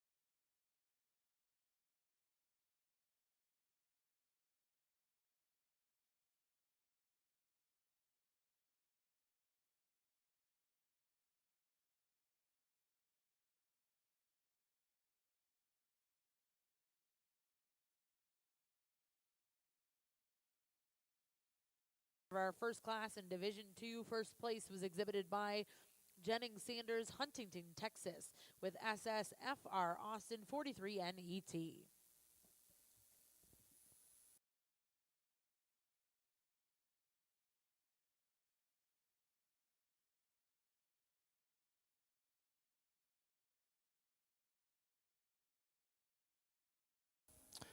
Well, I think we got two really nice January bulls here that just have, both of them, plenty of growth and performance that have to be commended. And then, this bull that starts the class, I think, is a very intriguing animal. You analyze him, and, I think that bulls that are right out of year can be awkward. And, I think this bull has the fast growth. He's got the mass, dimension, and power, but it's coming at the right rate.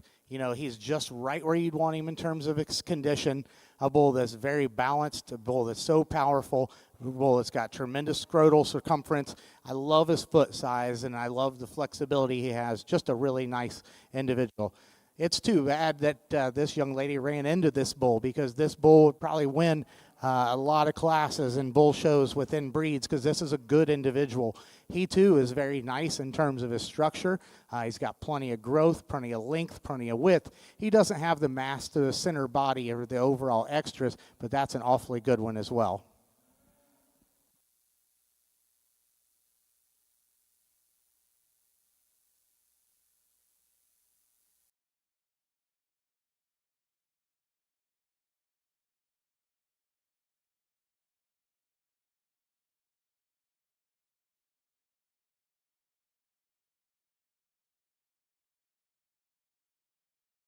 Arena 2, first place, go to back number 2340.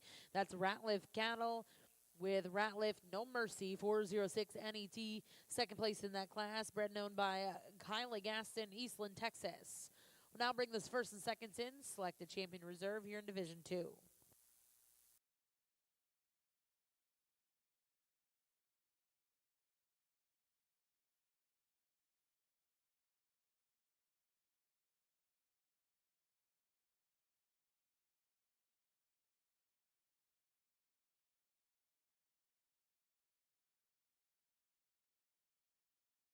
We get back out here for your second division. The bull out of our first class, it was a single entry. We talked about how he's a little behind right now, but because he's got a good set of feet and legs under him, I think just with more time, this bull's going to keep getting better. But today, it's hard for him to compete with the two older bulls that are just more pounds of performance. We talked in that class, that bull second was very, very good, but we think he ran into one today that just brings an awful lot to the table. We're going to use the two bulls out of our second class for division reserve. Congratulations.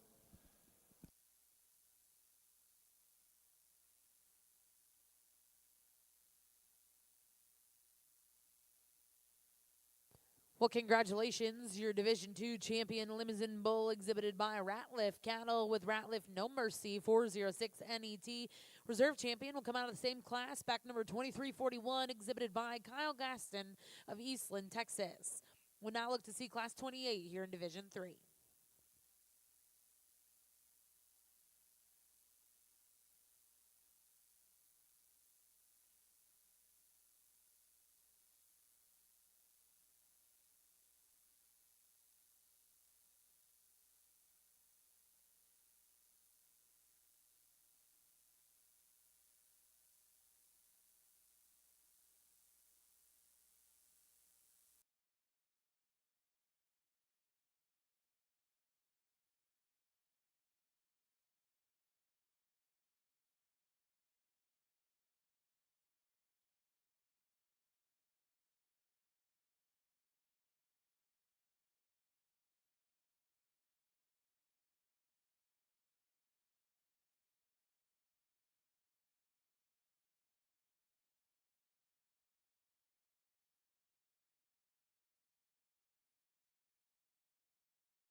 Really nice class of bulls. I don't think it's easy. I think you can make a case for all three, but when you start adding up the positives and subtracting the negatives, we found the bull to win the class to be the biggest and the most correctly designed about his testicles. We found him probably to be the best in terms of his structure, and he is just a really big-bodied, long-made bull that would have plenty of growth and performance. He can get a little PC at times, but part of that is he's fighting the halter. Right there is probably as together and as balanced as he's looked the whole time out here. He's kind of relaxed. But when you compare him to the bull in second, we think he's got a more authoritative hind leg. We like the way his testicles are designed a little bit better. You know, the bull in second can give you just a really nicely balanced look. He's really good in behind his shoulder. A bull that if he was had a little more slope to his off of both ends and his testicles were a little straighter, we could make a case for him to win the class. We still thought his structure was better than the bull that comes out third. He has more flexibility when you get him out and set him into motion. There's some things to just love about this bull in third. You know, for one thing, he is one of the hairiest cattle we've seen all day. This young lady has done an awesome job getting him here and ready. He's a wide-made bull that comes at you and leaves you with a lot of width. We just like to see him a little bit more flexible and a little easier moving. He also is the smaller testicled bull that are a little not correctly descended.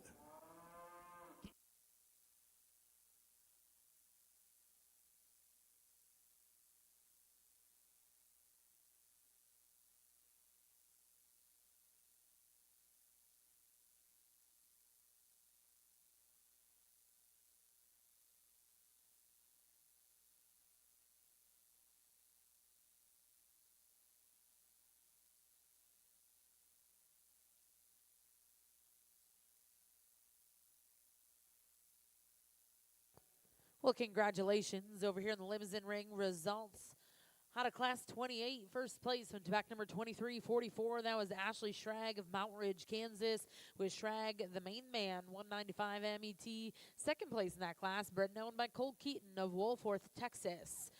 Third place, exhibited by Ryden Cleveringa. Now in the ring is Class 29.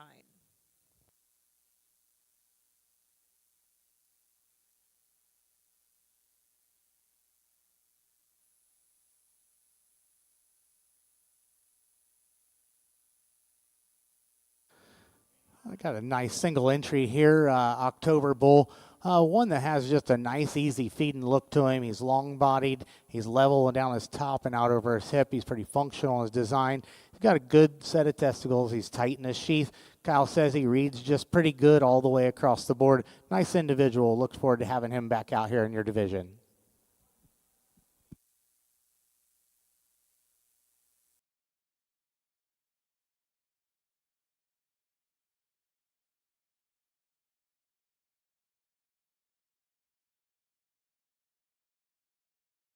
In Class 29, first place goes to Hayes Hogden of Granby, Missouri, with HAZH Dorado 24M. We're now going to welcome in those first and seconds. We'll select a champion reserve in Division 3.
Here for your division, nice set of bulls here in your senior bull decaf division.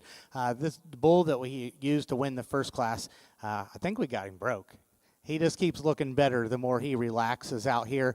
A bull that's got some really good parts to him. He's big-footed, He's long-necked, he's big-bodied, he's really good and big in terms of his testicles. A bull that I think puts some nice things together. The bull was second to him, really shapely bull, a bull that we wanted to give maybe a little bit more flex to, like to straighten out his testicles just a tad. The bull that won the last class, one that's really smooth-made, easy-feeding, long-bodied, level in his overall design. He's a little shorter up through his front end, maybe not quite the extension the bull right in front of him have, but really nice bull. Kyle's going to go select the champion reserve in this division.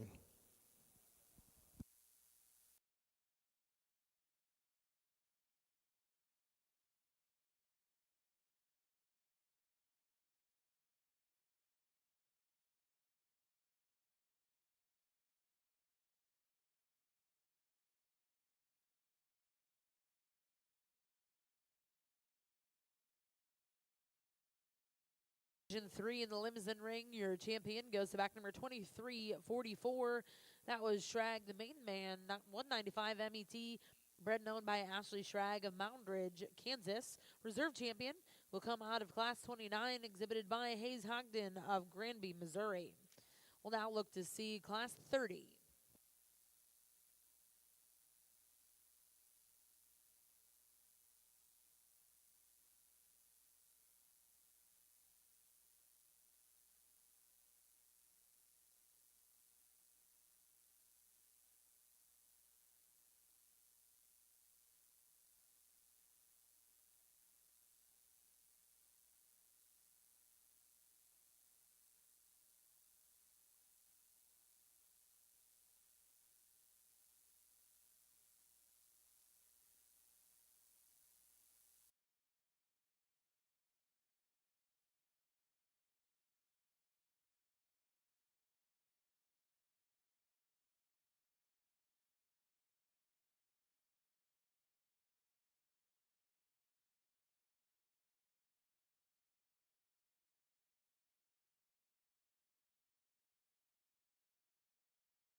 Just a single entry over here on the Limousin show, but I think one that's got a tremendous amount of good.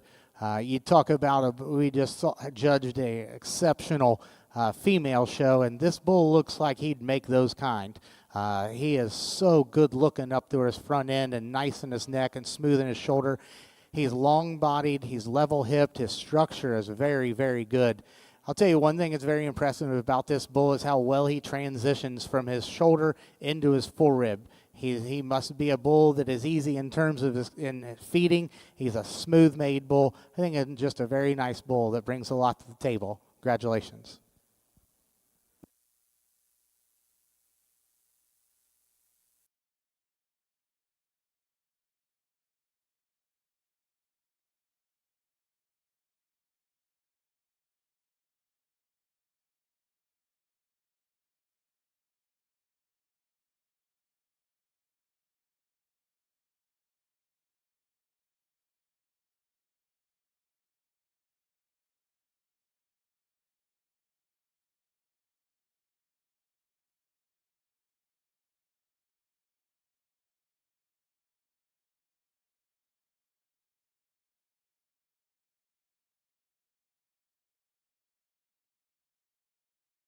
Ring results out of Class 30 and your division, your champion, bred and owned by Cole Parkinson, Levelland, Texas. That was LFL Magic Man 4130M. Now in the ring is Class 31. Over in the Hereford ring, results out of Class 20.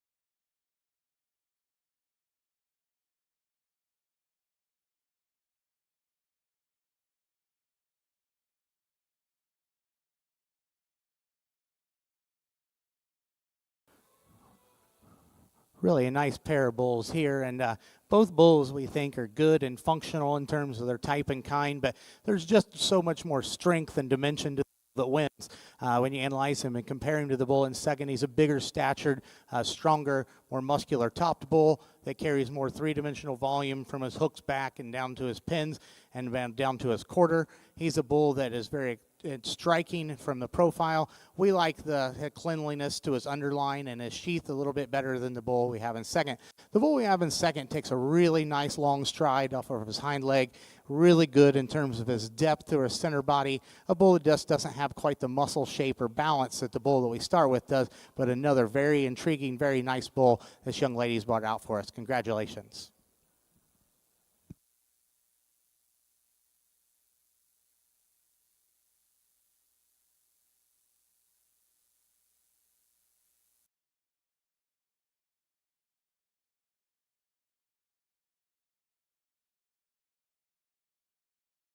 In Limousin ring, results out of Class 31. First place exhibited by Kogan Schilling of Goodland, Kansas, with Old 24 Manhattan.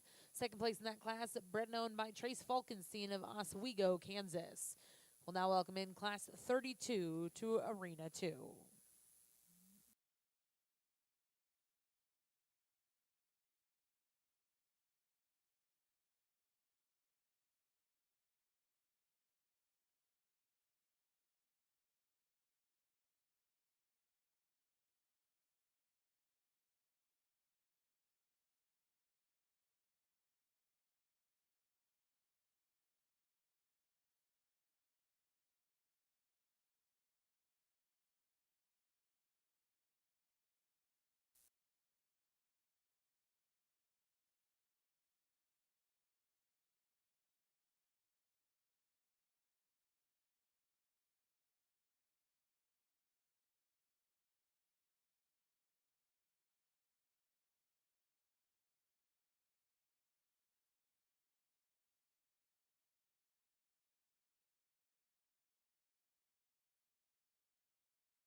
Really a nice bull over here, solid red bull that Kyle and I like a lot of things about. We really like the way he's designed up front. He's got about as an ideal angle to his shoulder. He's smooth in his shoulder. A bull that is nice footed and gets around the ring. He's pretty clean through his underline. He's good in terms of his testicles. A bull that's got plenty of stature, plenty of muscle to him. He's got a nice soft look. Nice bull. It'd be interesting to get him back out here within this division.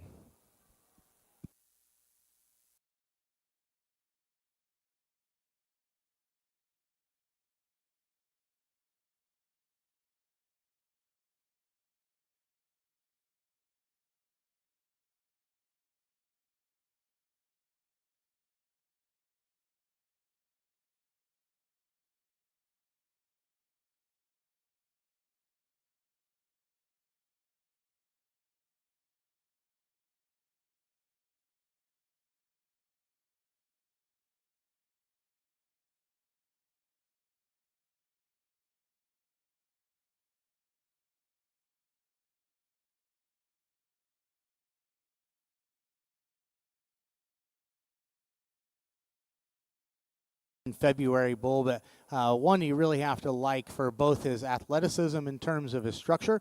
You like to really appreciate the length that he has, the size and scale. A really long-bodied bull that's long from the point of his shoulder back to his pins. He's clean in terms of his sheath.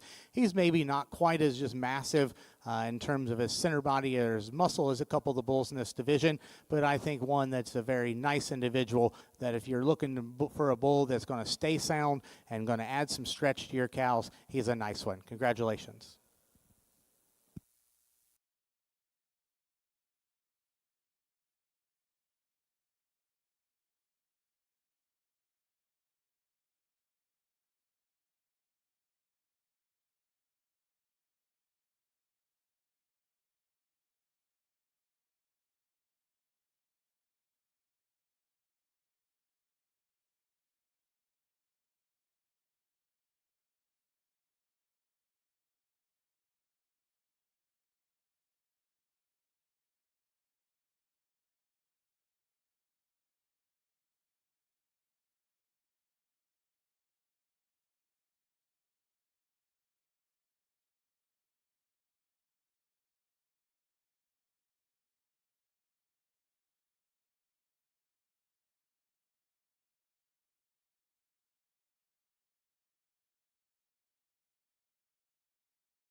Your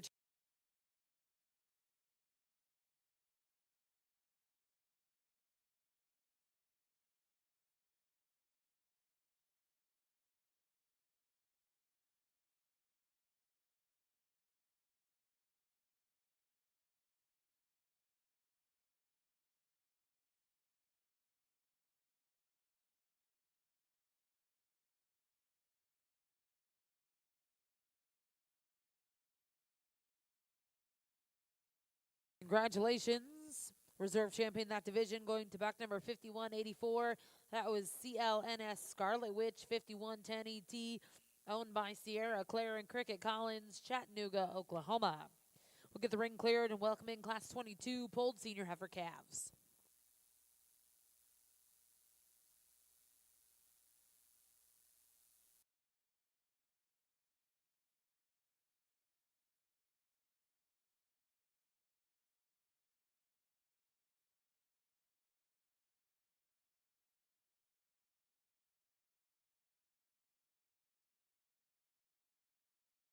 As we get out here for your junior champion bull, really a nice lineup.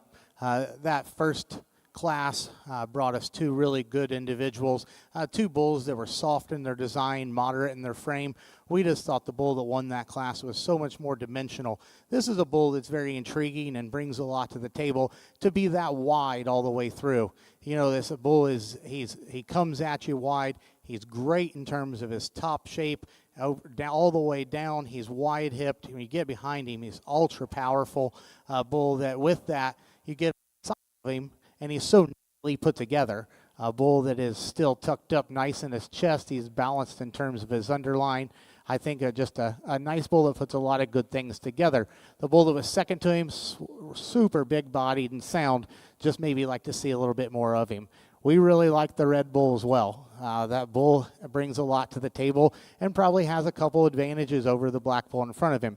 We maybe like the angle that he has to his shoulder and maybe the set that he has to his pastern better than the black bull. But at the same time, he doesn't have near the dimension and width as that bull. We love him from the side because he's deep-bodied, he's attractive, he's level-hipped.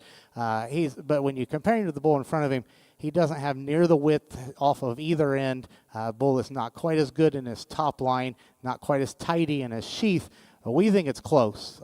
We think there's trade-offs. We think both of them are very good bull. We thought that the bull that just was the most unique was the black bull, the first division. He's going to be your champion, and the red bull is going to be reserve. Congratulations.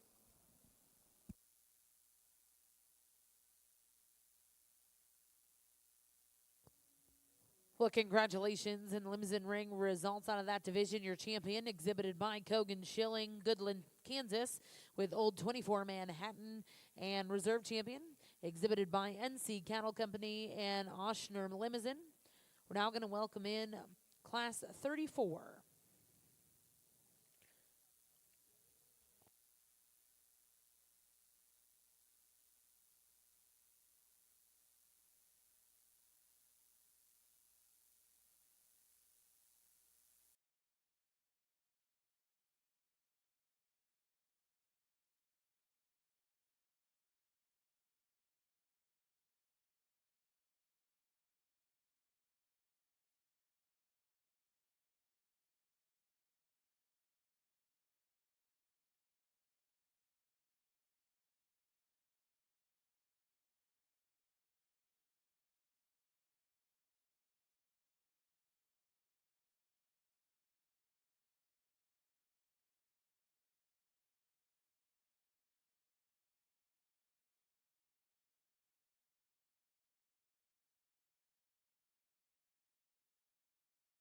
Here, senior yearling bull, one that's moderate in terms of his frame. He's got a big hind leg and a big foot on him. A bull that's still is still fresh in terms of his overall condition. I think just a very nice bull that we'll look forward to seeing back out here how he compares with the other bulls. But congratulations to this gentleman. He's brought us nice cattle.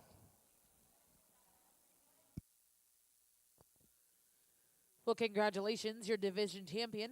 We'll go to Circle N Ranch in Cole Parkinson with LFL Loverboy 3151 LET. We're now going to welcome in Class 35. This will be your final class and division here in our Limousin Bull Show.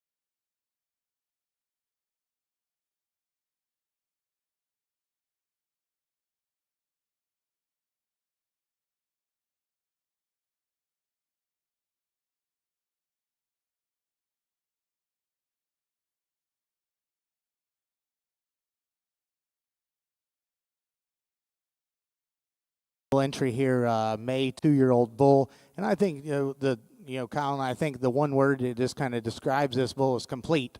Nothing jumps off the table anywhere at you. He did no major holes. He's a bull that's moderate in his frame. He's got balance. He's a bull that at a 2-year-old can get around and travel. A bull that's adequate in terms of his sheath and testicles. Just a nice individual. Would be look forward to get him back out here.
In all of your division champion and reserves, and our judges will be selecting their grand and reserve grand champion Limousin bulls here at the Cattlemen's Congress. While we have these exhibitors in the ring, we would like to recognize your Limousin Herdsman of the Year. We'd like to congratulate The Herdsman of the Year, Mr. Jason Gaston, Eastland, Texas. Ladies and gentlemen, let's put our hands together for Jason.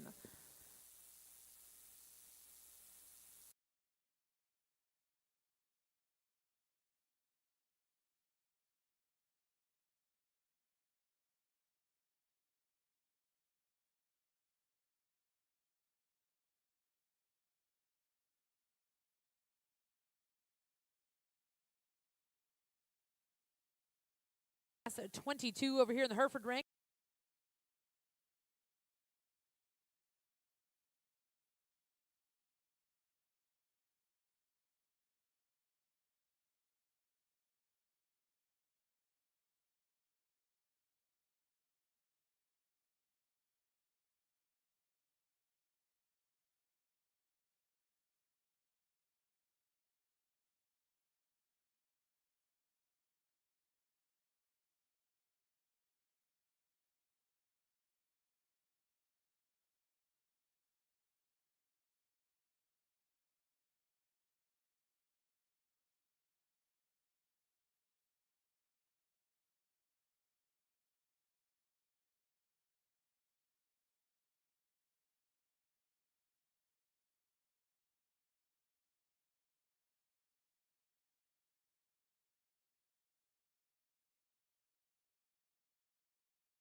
To thank our judges today in the Limousin ring, Mr. Tyler Cates and Kyle Shuffler.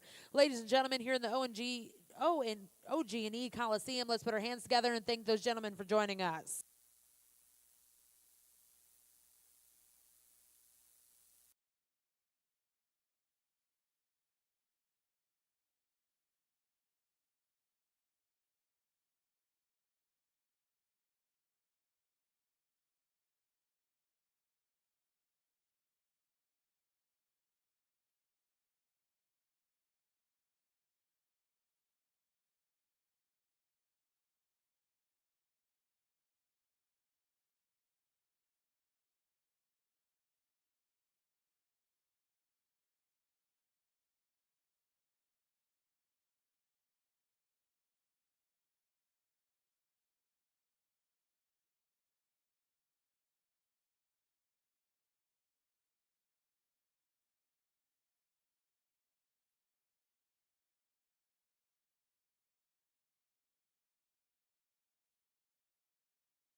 First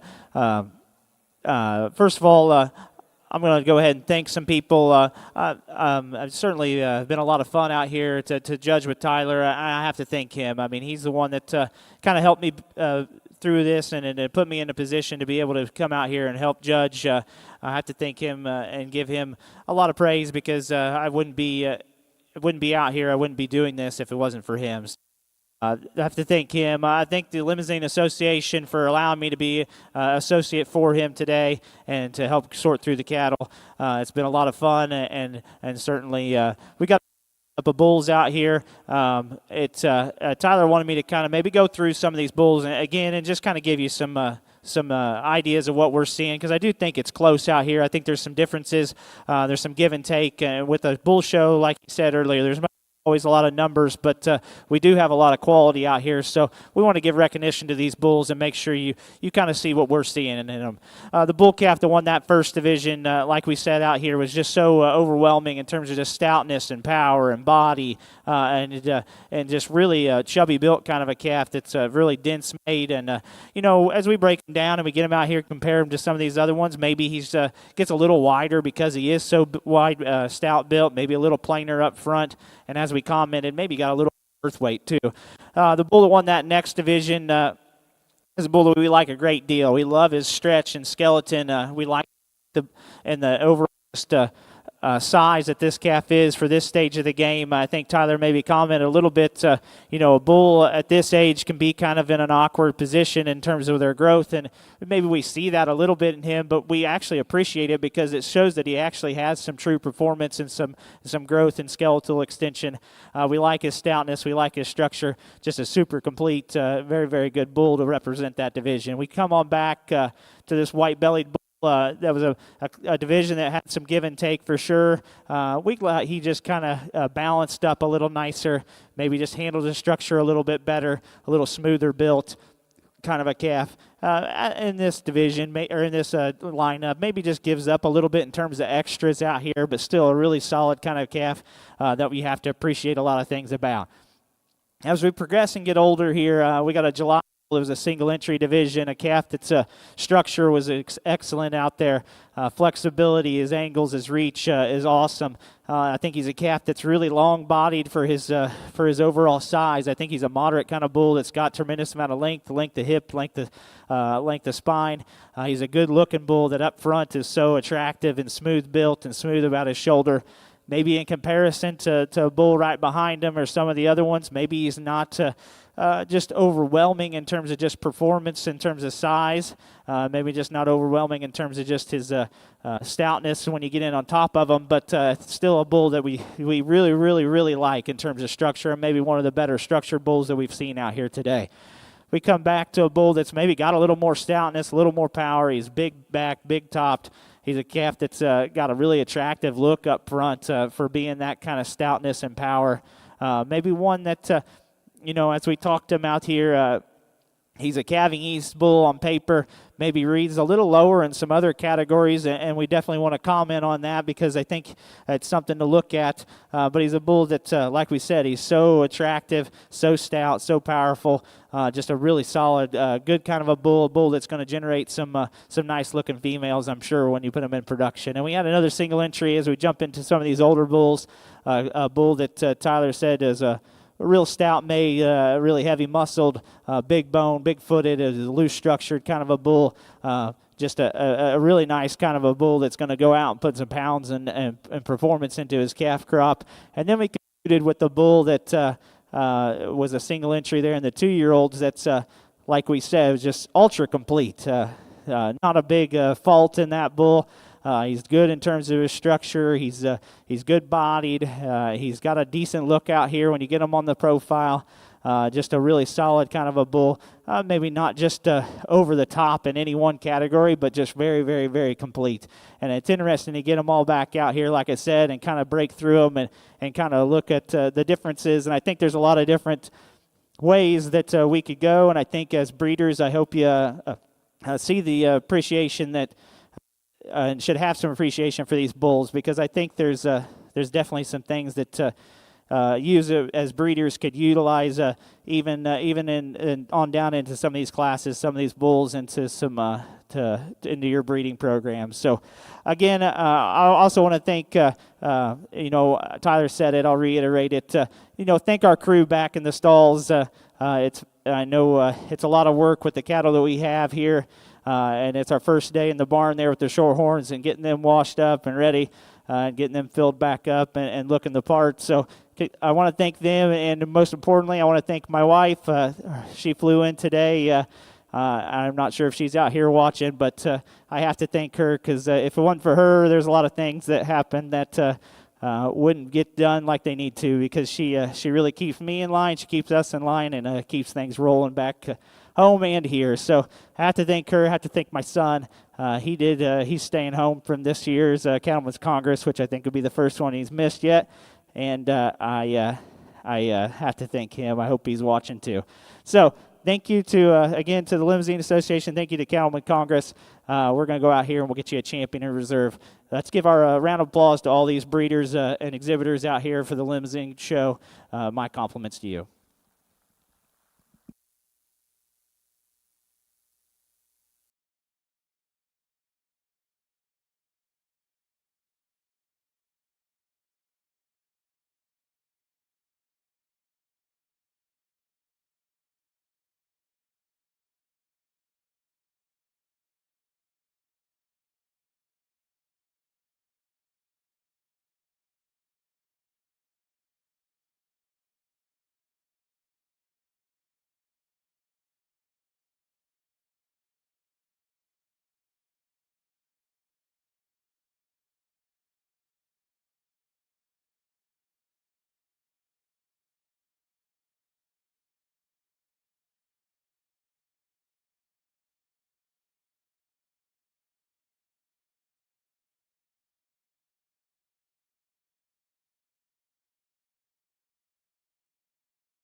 Well, congratulations. Your champion Limousin bull exhibited by Ratliff Cattle with Ratliff No Mercy 406 NET. And reserve champion exhibited by Kogan Schilling with Old 24 Manhattan.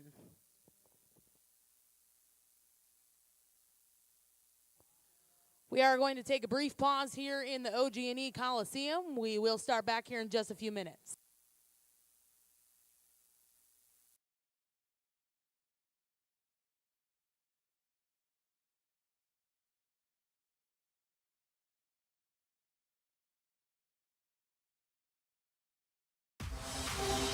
Thank you for joining us for Cattleman's Congress. This has been a Walton Webcasting production.